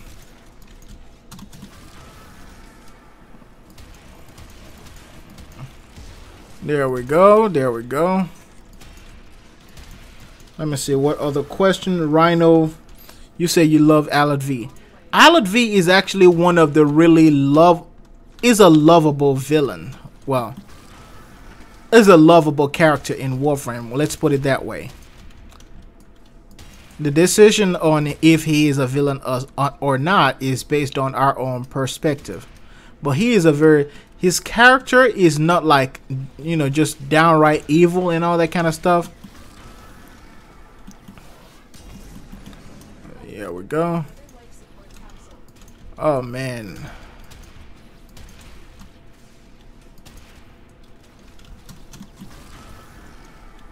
There we go. There we go. All right, let's do this the real ninja style. All right. Okay, so somebody decided they're going to do that. Okay. All right. All right, come on. All right.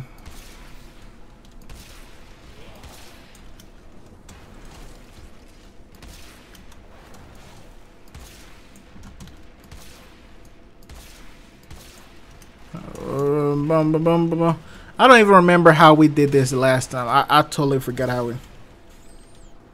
You said your boy Salad did nothing wrong. Oh, thank you, by the way. Thank you.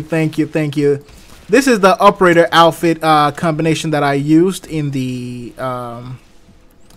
lore video that I just recently posted. Let's see. Okay, where is Umbra? Come on, my boy, get over here. We need to take out these Corpus drones. All right. So right now I'm using Matarai. Oh, there's still water in that stuff. Gotta fill it up. Gotta fill it up. Fill it up with the water. Okay, well,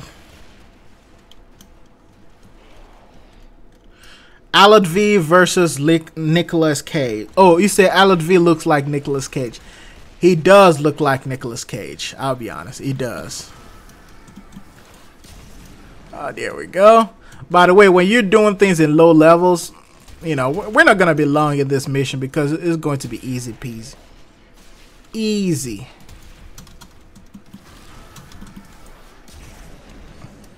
Okay, someone is down. So did you get it done or nope? Okay. All right. Just gonna see Ballast with a cane now. You know what? I think Ballast is definitely going to come back and is going to be sitting in one of those chairs that Lotus was sitting in. I think that's what's gonna happen.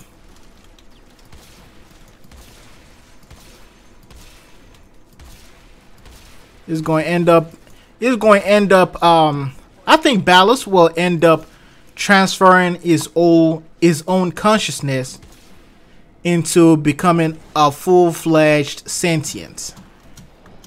Because right now it looks like, you know, he is basically close to death, and he doesn't have any technology to perform continuity, which means at this point in time, the best thing for him to do is going to be to preserve his memory, and the only option available for him will be to go full sentient, which will be to transfer his memories into a machine.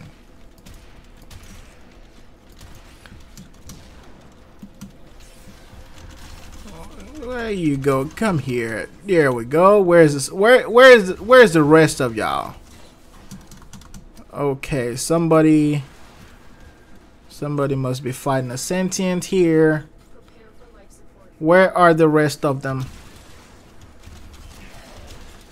Okay. Do you think that Suda was an Orokin or a primary person? Cephalon Suda was originally an Orokin. That's a great question. Cephalon Suda was an Orokin. In the quest Octavia Anthem, there was also another comic that came out with that quest. Cephalon Suda actually had a situation where she was losing her memories. And when she started losing her memories, she decided to undergo the process that basically turns her into a Cephalon. And, you know, that was basically the only way for her to preserve her own memories. Okay, where is that sentient drone? There's a sentient that is still around here. But yeah, great question by the way, great question. Cephalon Suda was an Orokin.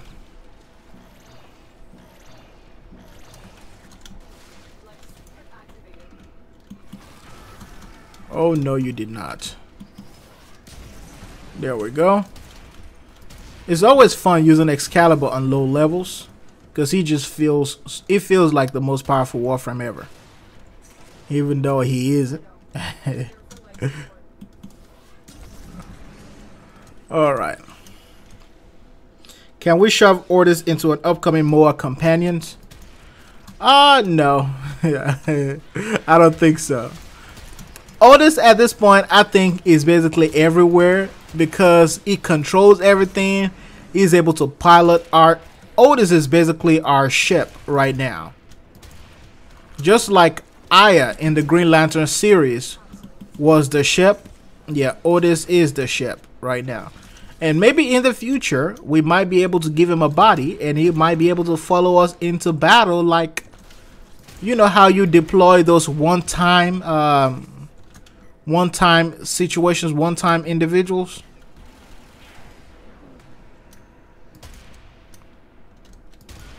All right. Is he up?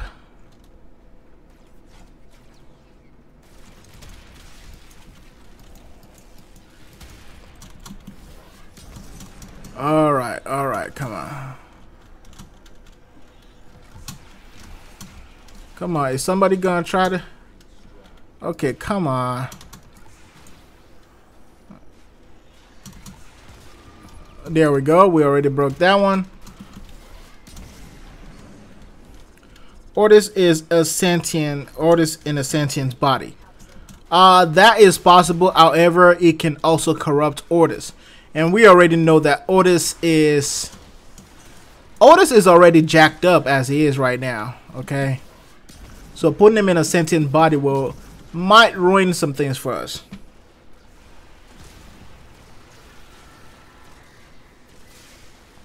Do I think the sacrifice quest lived up to the hype? Yes it did. Yes it did. It lived up to the hype. It was one of those, that was one of my biggest fears. However, after playing it, I will say, you know what, that was actually well done. You know, and remember, DE is only a studio of, you know, like only a few hundreds of people. So for them to be able to put that out, that's actually not bad at all. Oh, that one is already broken. That one is broken too. Okay, so this is the one that is not broken. This one and that one.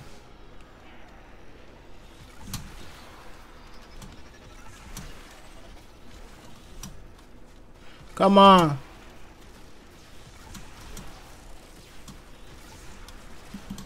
Oh my god.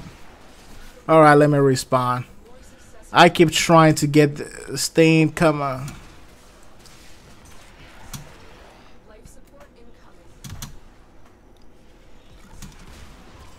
There we go. There we go. That's broken. That's broken. Alright. Come on. Oh yeah, a lot of those things will be fun. Yeah, Ballast can't be dead easily. Not that he is a sentient, he is not. He is Orkin. You know, of course, he may possess some of the powers that the sentients possess. However, as far as story is concerned, and writing is concerned, that would be lazy writing if they just kill him off like that. All right, come on.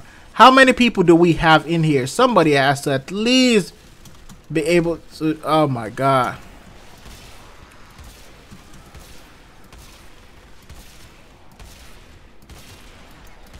All right, because I'm trying to do this thing so everybody can.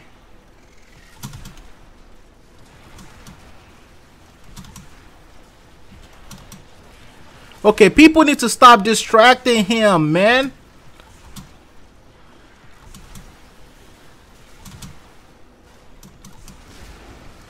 There we go. Jesus. All right, there we go. By the way, if anybody haven't done that before, that's how you do that. There we go. And this is one of the 7 Orkin principles that we have right here. So yes, these are some of the challenges that you have to undergo. What the? Really? Out of all the people that you guys could have gone after, it had to be me. Okay. All right, let's do this the easy way.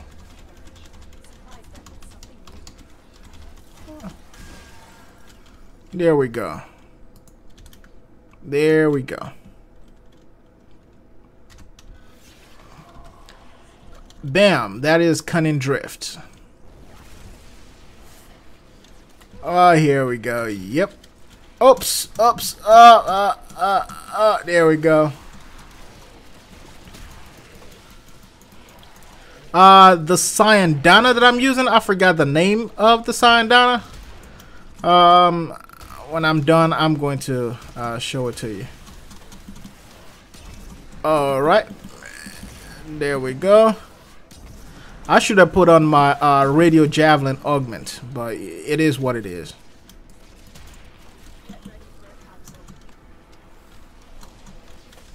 So we are already at 13. Yeah, not that far away. Hunhao in the New War. Yes, Hunhao is definitely going to be in New War. He's going to be one of the focal points or the center of the story other than Lotus herself. Yes, Hunhao will be in there. Now remember, one thing that I've always loved that Warframe has done for us is the fact that they held the elements of surprise every single time. You know, we think it's going to go one way and it goes another. Even though sometimes it may seem a little bit, you know, predictable, I will still say they stay unpredictable for most of the time. You know, I'm still waiting for a quest that we're going to play and we're going to lose at the end. That would be really cool. Like, oh yeah, you guys at the end of this quest, you literally lost. It doesn't matter whatever decisions you made. You still hold this hell. Hold it. Yeah, that would be really cool. Whoa, whoa, whoa! We're almost out of energy. What did I think happened to Margulis after the sacrifice quest? I think in the New War, we might be able to plug in, because right now the Margulis's helmet is on our ship and is just sitting there in that back room. So I think in the New War, we will be able to attach that helmet to one of our systems within the ship, and from there we will be able to seek counsel from Margulis herself, if possible. Okay. Oh. Good Lord, I was wondering what was that? What was that? Oh no, you did not. No, you did not. You guys did not. Okay, where's the rest of my squad? Where is the rest? Where are you guys? What is you doing? What are y'all doing?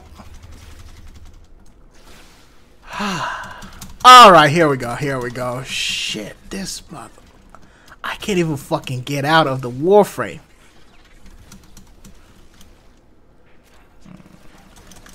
There we go. Roll out. Whoa, that is so tall. Okay, where is it? Where is it? Where is it? Where is it? Somebody gotta get him. Somebody gotta get him. Yeah, get him, Umbra. Get him.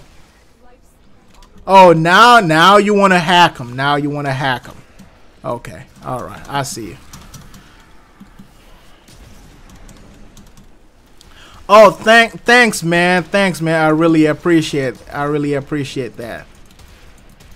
Oh, okay. That is our stuff. Maybe before Margulis died, she became a Cephalon.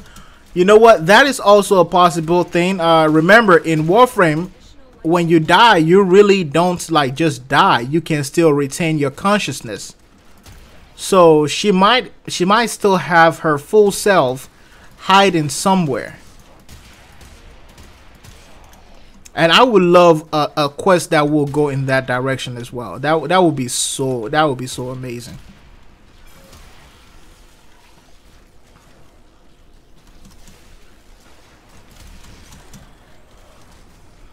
I swear to God, playing this right now, I think it's just two of us playing. Okay, who all do we have? Okay, we have a Necros. We have Rhino. And who else? Oh, one person already quit. That's why. That's why. One person already quit. It happens. I'm telling you guys, it happens all the time. And I'm not even an end game survival kind of person, but that thing just hurts when someone quits. But you know what? Everybody has stuff they got to do. You know, some people have families they got to attend to. They have kids. They have wives, husbands. So I kind of understand. All right.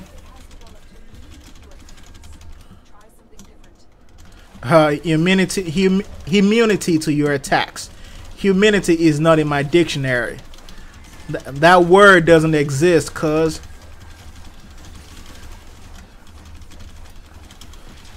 Humanity.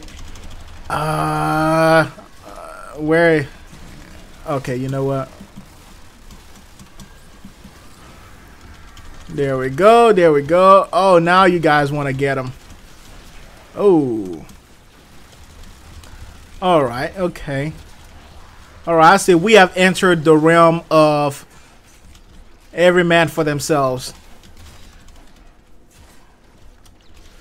Oh yeah, I remember at a point in time, people also said Valkyrie would never become a prime. Now here's the thing about people, you know, prime frames and all that kind of stuff. Who will be the next prime and all that?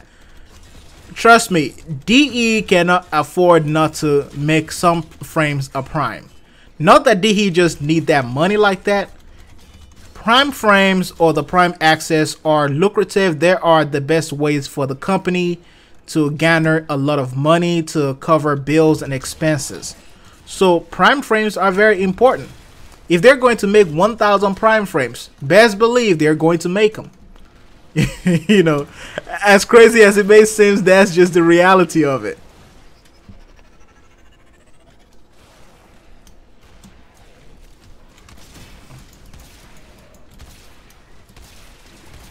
By the way, if you're using your operator and you're going against, let's say you're going against a nullifier, just aim at the very top of that nullifier bubble. Whoa, whoa, whoa, whoa. But yeah. Why would Ballast contact Hun Hao?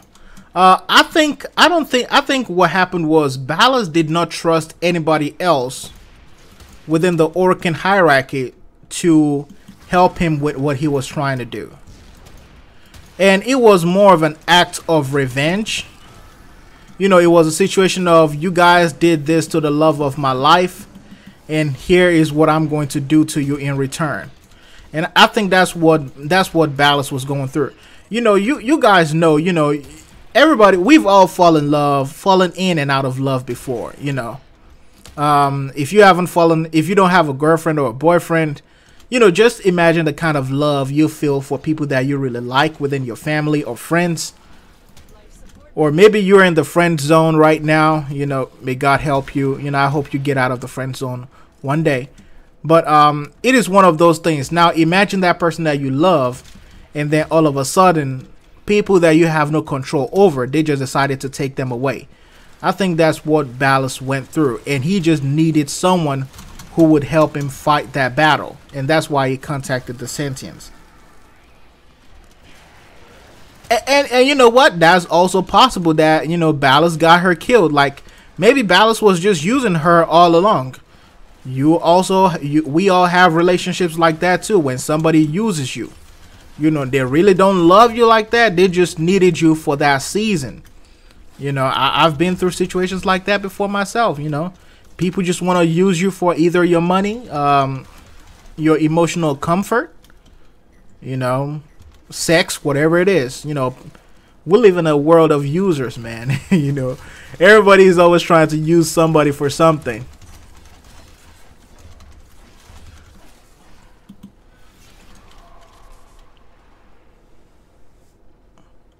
Yeah, Stalker also had doubts, and that's one of the things that I also noticed in the second Dream Quest. Stalker started looking at his own hands.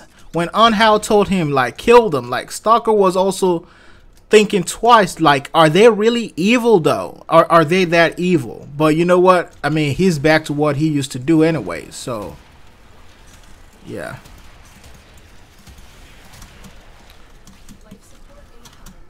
And also, now I know some of you might think of this differently, but as any of you ever thought, maybe Stalker is not evil. He is just trying to kill the Warframes as a way to set his brothers and sisters free. Put them out of their misery. You know, put them out of the whole control of being, you know, slaves and puppets. Maybe that's what he's trying to do. Like, you know, if I kill them, they can finally have eternal rest. Because that is possible. That is possible, guys. It is very possible. Let me know what you guys think about that right there. Like, you know, do you think Stalker is really, you know, that evil? Or is he justified in his cause as far as, you know what, maybe I should just try to kill the Warframes, you know, since they're being controlled by this puppets. They're being controlled by this void demons right here. If I kill them, I may be able to free them from, you know, this control and this torture and being used as slaves. You think we have to give the helmet back? Man, I don't want to give that helmet back. I like souvenirs. It's mine now. I'm the captain now. If DE want the helmet back, they're going to have to pay me. Imagine say, oh, we need the helmet back. Oh, well, that is going to cost you 1,000 yuans. 1,500 credits. Ah, no, you know what? That is too cheap. How did I die? Oh, the arcanes on the Zaw. It killed me. It literally nuked me right there.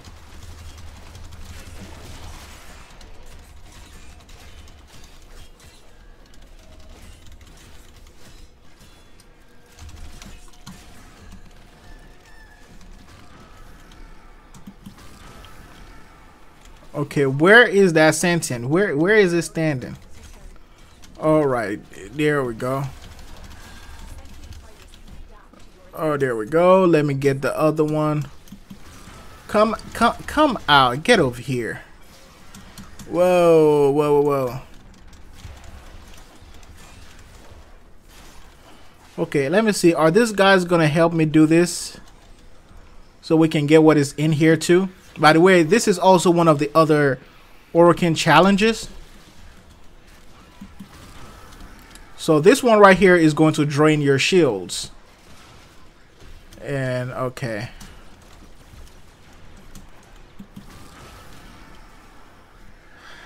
Come on, guys. You guys really need to help me clear these people out. Okay, that one is also burned out. Okay.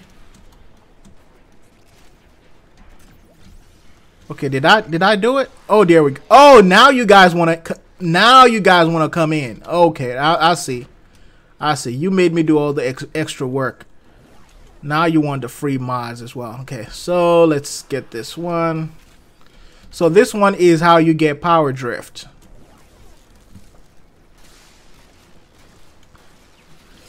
Yeah, you think Unhow has a reason for everything it did? Or Stalker has a reason for everything it did. I'm talking to you, Vuk. Or Vuk. What? Let me know if I pronounced it right. I'm sorry if I butchered your name.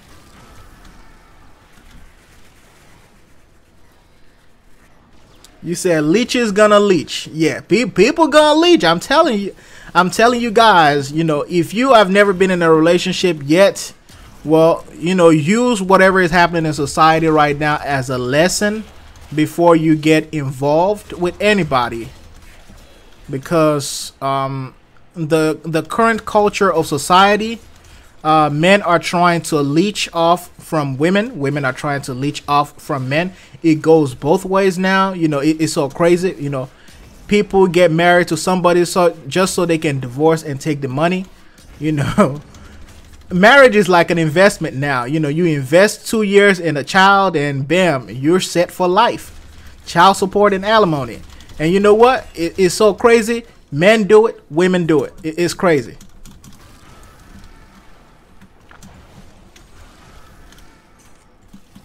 It's so crazy. What happened to Eris? So, okay, with Eris is the planet that is close to the derelict. Remember, within the Warframe lore, the Orokin actually, majority of their experiments on the infestation actually happened in the derelicts.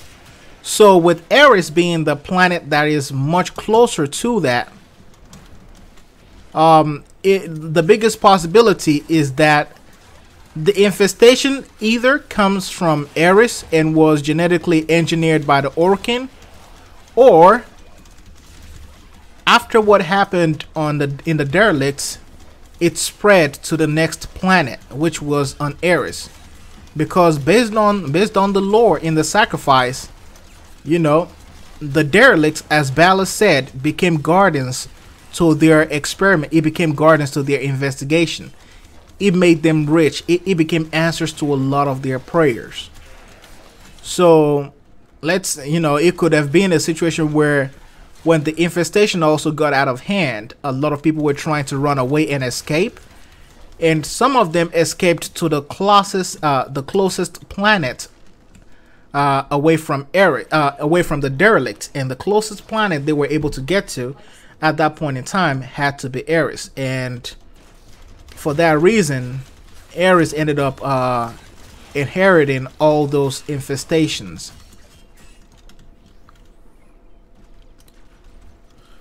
And you know what? One of the things, theories that a lot of people also had, which is also a great one, is that, there might be an infested queen somewhere, which is a very big possibility. That we have an infested queen somewhere that is controlling all of them. And of course, we all know that the infested, they have a hive mind mentality.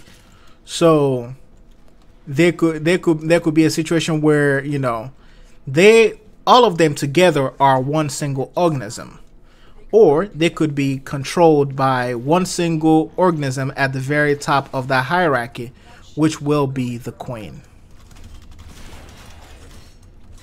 Life support on the way. Oh no, you did not. No, you did not.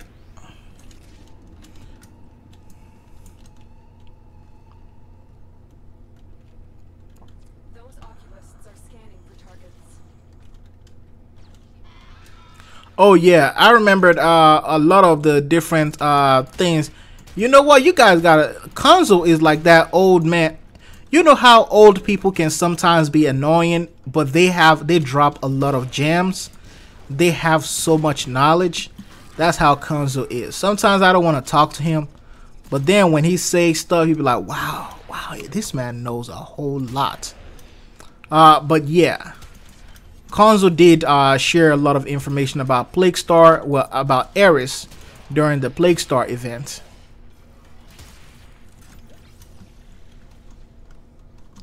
And he also knows about the whole thing with Uncle as well.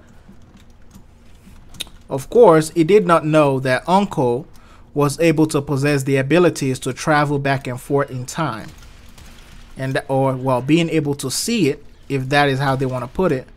And that's how he knew which one is a good and bad reality. So I guess everybody is getting out. I guess 30 is the mark. Okay, let's go then. Man, I remember the first time I walked through this place during the second dream.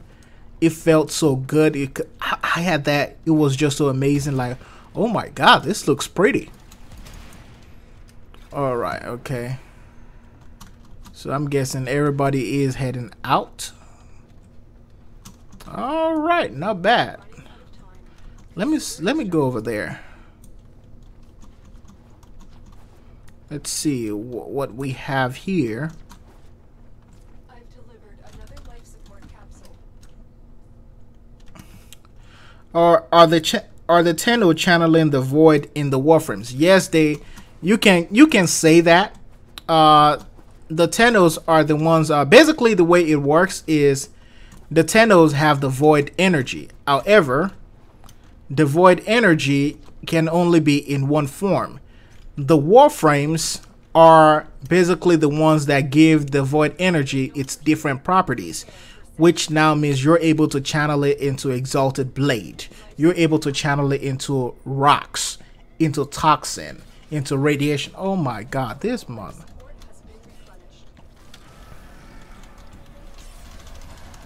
Okay, these guys acted like they wanted to leave, and now I'm here. Okay, let's head back. Let's head back. It's okay.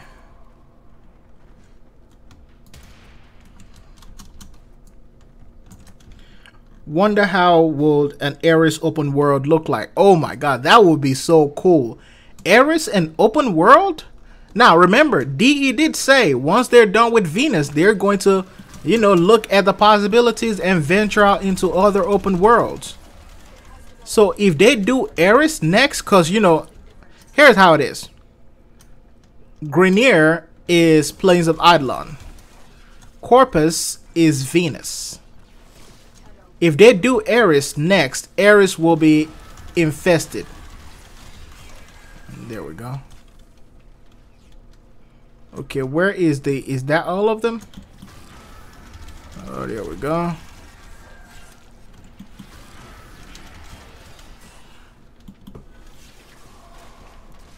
Yeah, Ares will be probably a whole lot of caves, a lot of infestation. If you guys have ever seen Starship Troopers, that will kind of be how, that will be a little bit like how Ares will be. It will feel a little bit like Starship Troopers. Everywhere you go is a death trap. You are likely going to die. Or if you guys are ever familiar with the Star Wars universe, if you guys ever remember Umbaba, which is one of the planets where the clones went during the Clone Wars, the planet where they ended up killing General Krell. Umbaba is known as a very, very dangerous planet because of the biomes. It is dangerous. You can get diseases and all that kind of stuff from there. So Ares will feel a little bit like Umbaba.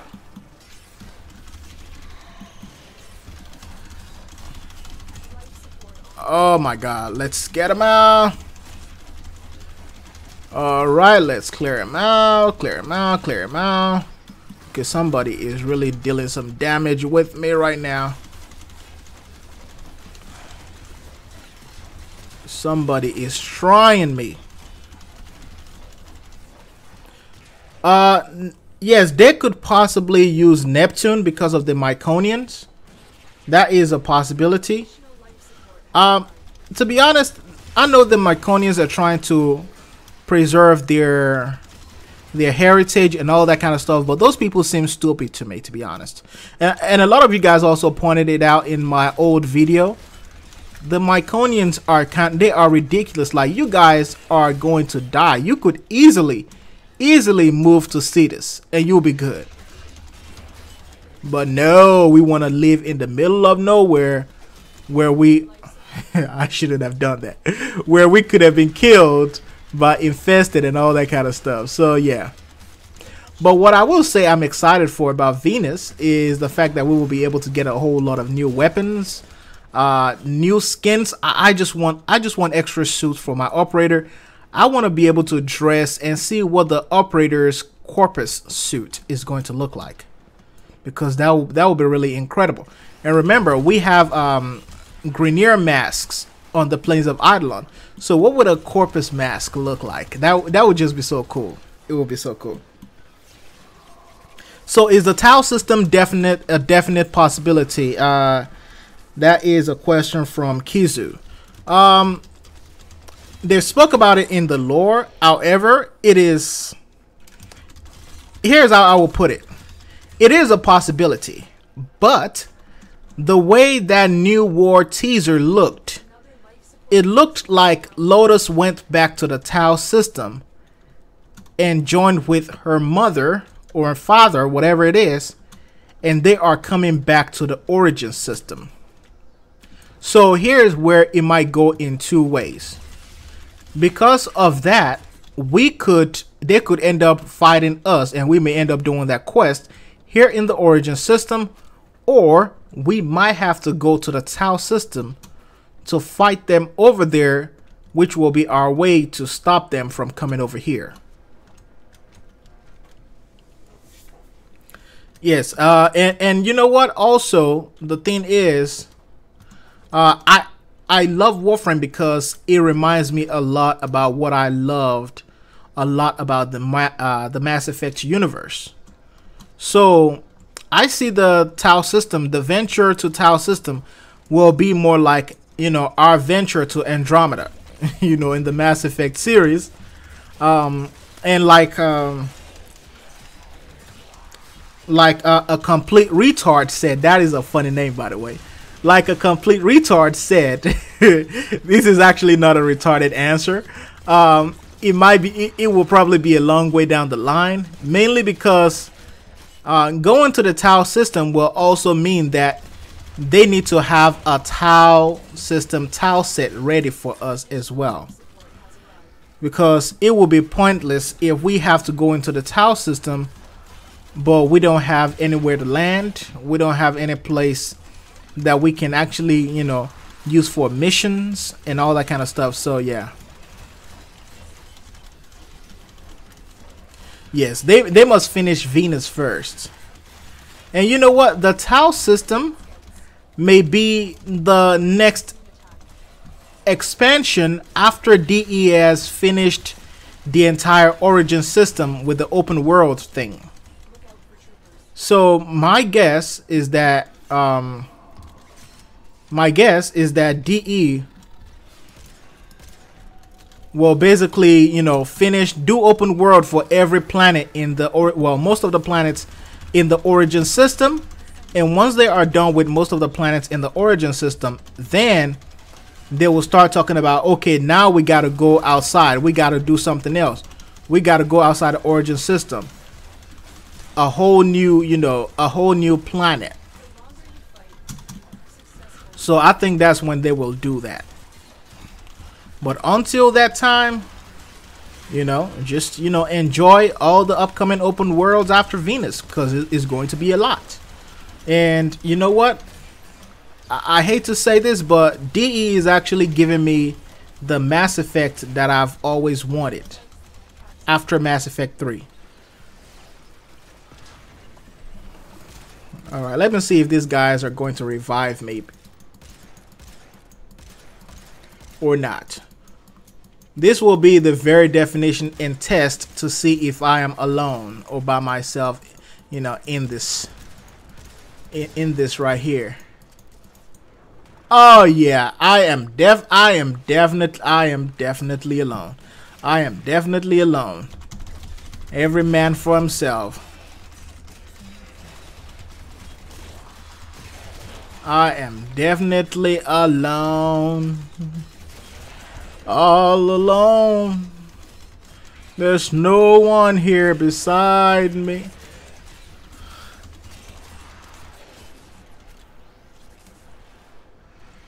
Yeah, those guys, they oh shit. Okay, you know what? I actually did it this time. I fucked myself over this time. It is all my fault this time. And please, guy, come revive me, Mr. Necros. Oh shit. Okay. Okay, yeah, see, okay, I really did get him fucked up too. I hope he has revives left. Oh shit, okay, well, oh well. Oh well.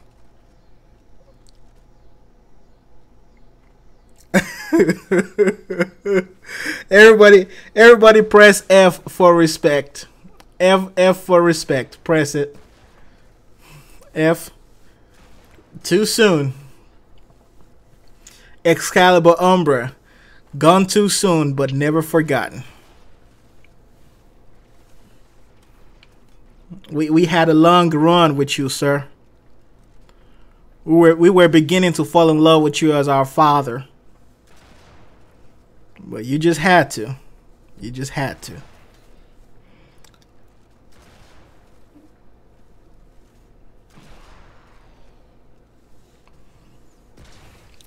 All right. I hope. Don't leave. Get back in there. What are you doing? Bro, now we finna lose everything, bro. Get back in there. Jeez, the timeout was almost at 0.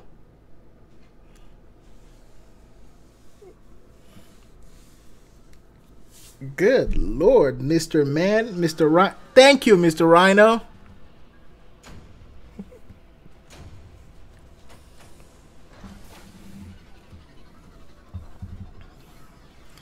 Oh wow, that was a that That was a crazy one. Let's see everything that I got from there. I mean, it's not that much, but I still got a war blade or whatever it is. All right, okay, let's leave the squad.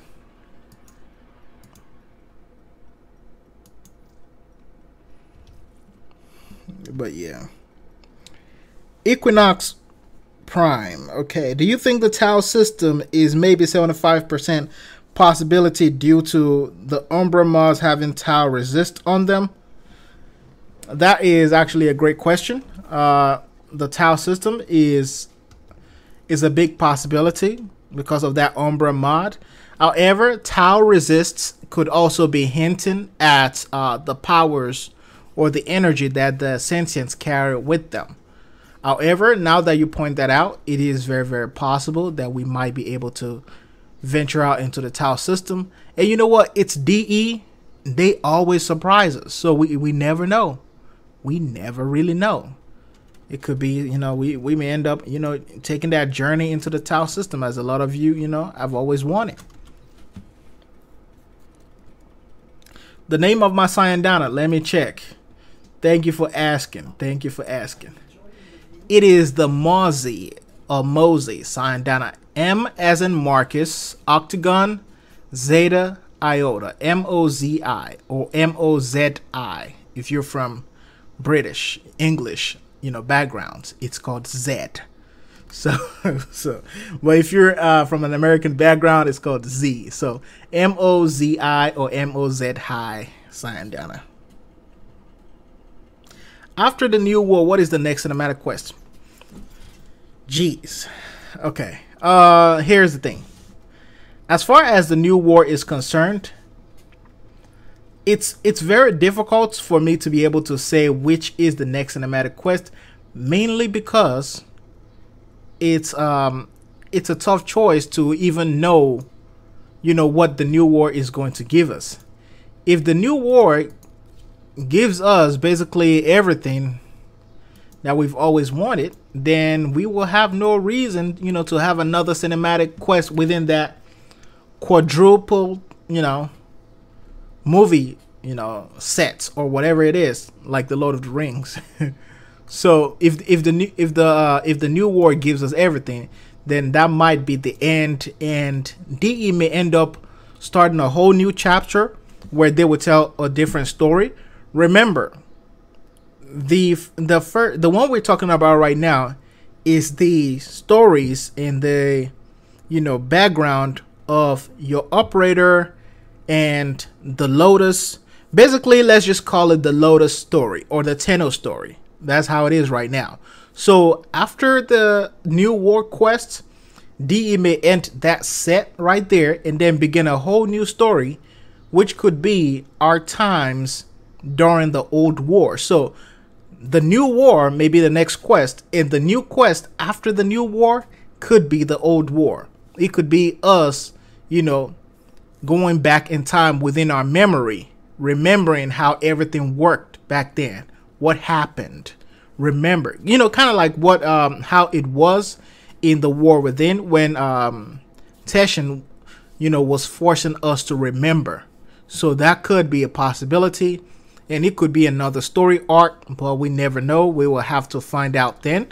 One thing I'm also still hoping is that maybe DE can update the Tenno personalities and looks, so we are no longer just kids. So at least maybe we're teenagers or young adults, like maybe 18 and up. Some of us can grow beards and all that kind of stuff, because at this point, the way Warframe is evolving, just having kids being addressed by grown folks, you know, is getting a little bit stale. So it will be nice. And of course, they should make it a way where if you want to keep your childlike form, you can keep it as well.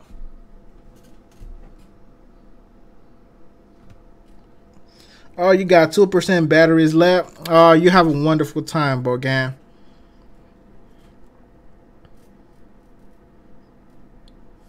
You know what? We all thought Sacrifice was the end of the trilogy. We thought Sacrifice was a trilogy. But you know what? Sacrifice could be the end of this trilogy, and the new war could be the beginning of a whole new trilogy. We don't know. You know, and the way DE is doing it, they want to make sure that, you know, we're going to always give you a massive update every single year. And based on what I know right now, DE is roughly around 250 employees, and they're able to put out all this content. So that is really great. Do I think there will be more? There could be more Umbra frames. It is a possibility. As far as if DE will ever do that, then that is going to be a guess. It is possible. Are they going to do it? I'm not sure. Let me see. What are the questions? Did you guys really want it to be the end? I really didn't want it to be the end because I enjoyed the story. I'm more of a lore nerd, lore geek, or whatever you want to call it. I love stories. I enjoyed all the Lord of the Rings movies. Even though the Orbit series may not be as big as those, I still enjoy the Orbit as well. Star Wars, the old trilogy, the previous trilogy. The new trilogy has its moments, but it never really did deliver for me. The Force Awakens was it had a lot of potential. The Last Jedi was trash to me because there were so many story loopholes in there, and the character developments were not as strong as I would hope it would be. The movie had a lot of potential, but just wasn't executed perfectly, in my own opinion. I love the Harry Potter series. Harry Potter is just, it's one of my favorites. I read all the books, and, you know, I also love the Fantastic Beasts movies as well. I haven't read those books yet, but I'm thinking about reading those, you know, one day. And I love reading a lot of books and, you know, watching a lot of those movies as well. A sentient raid. You know what? That would be really cool. Maybe Umbra is the Dax name. Yes, that will be a possibility. However, one of the things, you know, and I don't know, maybe it was a mistake that DE made. The fact that Umbra translates to shadow is where a lot of us within the lore community are getting the possibilities or the idea that there is possibly another Umbra frame out there. And considering that Unhow called Stalker Shadow in the second dream. So that's where all that crazy stuff comes in.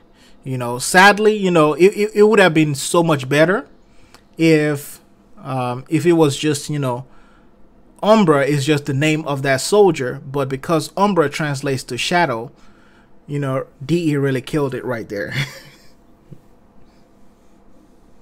Yeah, it means dark. Yeah.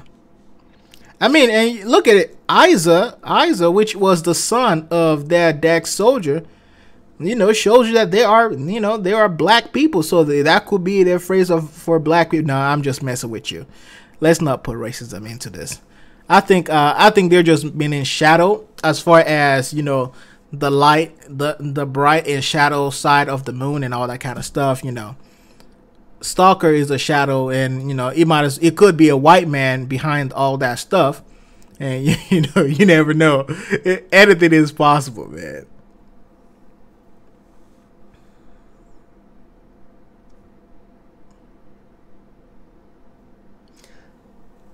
But yeah, Stalker. If you look at Stalker, let me show you guys what Stalker looks like right here. I'm going to pull him up. So you guys already see what Excalibur Umbra looks like, right? Okay. So now I'm going to show you guys something right now. Okay, look at his design. The way his entire body looks. That mimics Excalibur Umbra perfectly. Like just watch him rotate the entire rotation right now.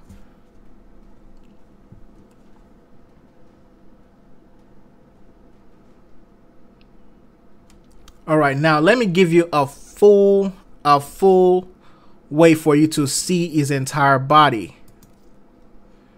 Okay, view the cinematic. Here you go.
All right, so as I hope you guys were paying attention in that cinematic, you can see the similarities with the design of Excalibur Umbra, which we have right here, and Stalker. And if you guys can, let me take you guys to the capture and show you some of the other similarities as well. I'm going to remove some of the attachments right here.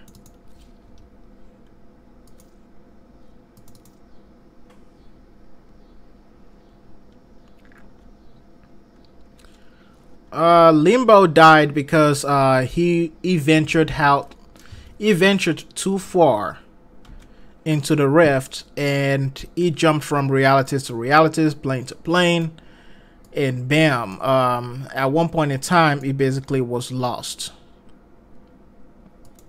Okay,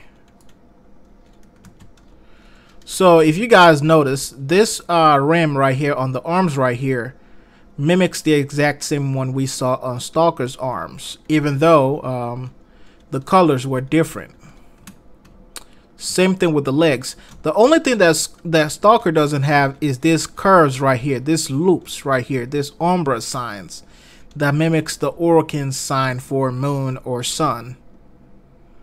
And if you look at the back, let me put some lights on him right here.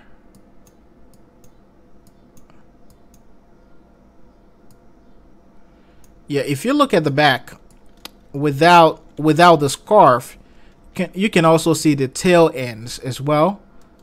The very front, you can see the tail as well. So while he has a cloth right here, Excalibur Umbra has a different, well, Stalker has a different fabric, but they are kind of built the same way. Stalker is also an Excalibur frame, just like Umbra is and the Prime is. Yeah, so all three of them are Excalibur frames, to be honest. So that kind of, lets you know. And this thing on the back of their heads right here, those little loops, let me show you another place that you can find them. Another place that you can find those loops for anyone who is really looking into Orokin lore.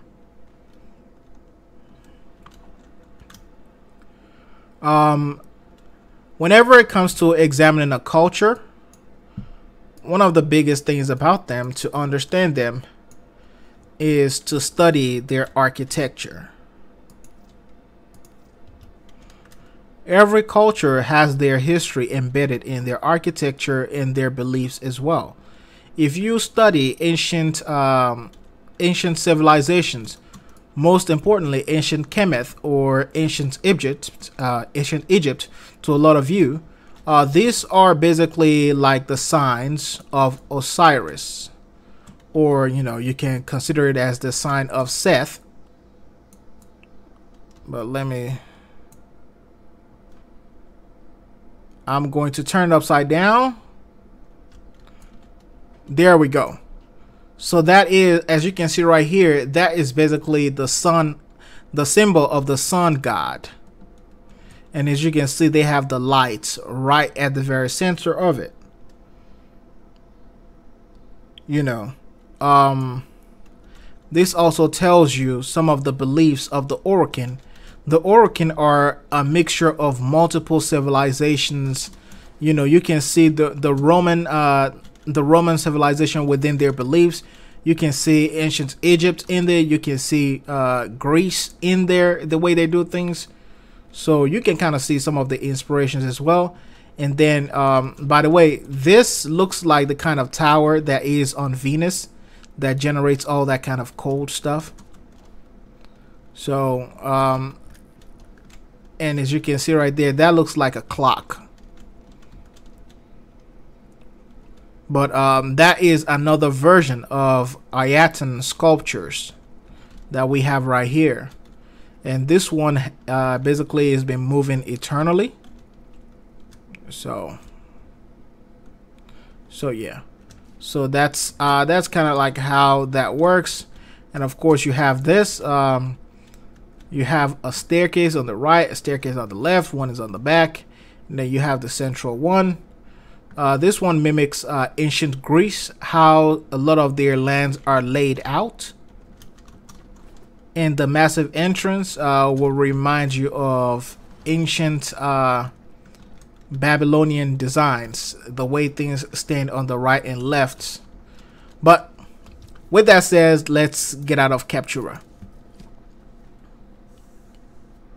Yes, the Unum Tower. Yes, the Unum Tower itself is also one of them. You can notice that as well. You're like, that is dead on the Tower of Babel. Yes, I think they're still, you know, holding something back as far as how they're going to use the Unum. And what I also want you guys to also understand is that the way Warframe is trying to do things right now, well, DE is trying to do things right now, they want to make sure that they're not just pumping out quests. They want to have a meaning and a reason behind each one of them, because, you know, all of us, every single part of the Warframe community, we are intelligent people. And we will figure some things out. We'll be like, hold up, DE, that doesn't make sense. And we already do it right now. So I'm sure DE doesn't want to make any of those crazy mistakes ever. But with that said, I hope you guys enjoyed the stream. This will be the end of my stream. I really love you guys. Thanks for showing some love. Thanks for showing some support. I have class and school every day. That's why I'm not able to just, you know, stay on stream and do things like this. But whenever I am, I will definitely let you guys know, like, hey, you know what? I'll be streaming tomorrow or this particular day. And even if I can't let you know or announce it to you, I will basically let you know at that point in time on Discord so you guys can join in. But I really appreciate everything you guys have done. Us getting to 20K, about to get to 21K. I really love you guys. Like, if you're here right now, I will give each and every one of you a big hug. That's just how much I love you. Thanks for the love. Thanks for the support. And I'll see you guys in the next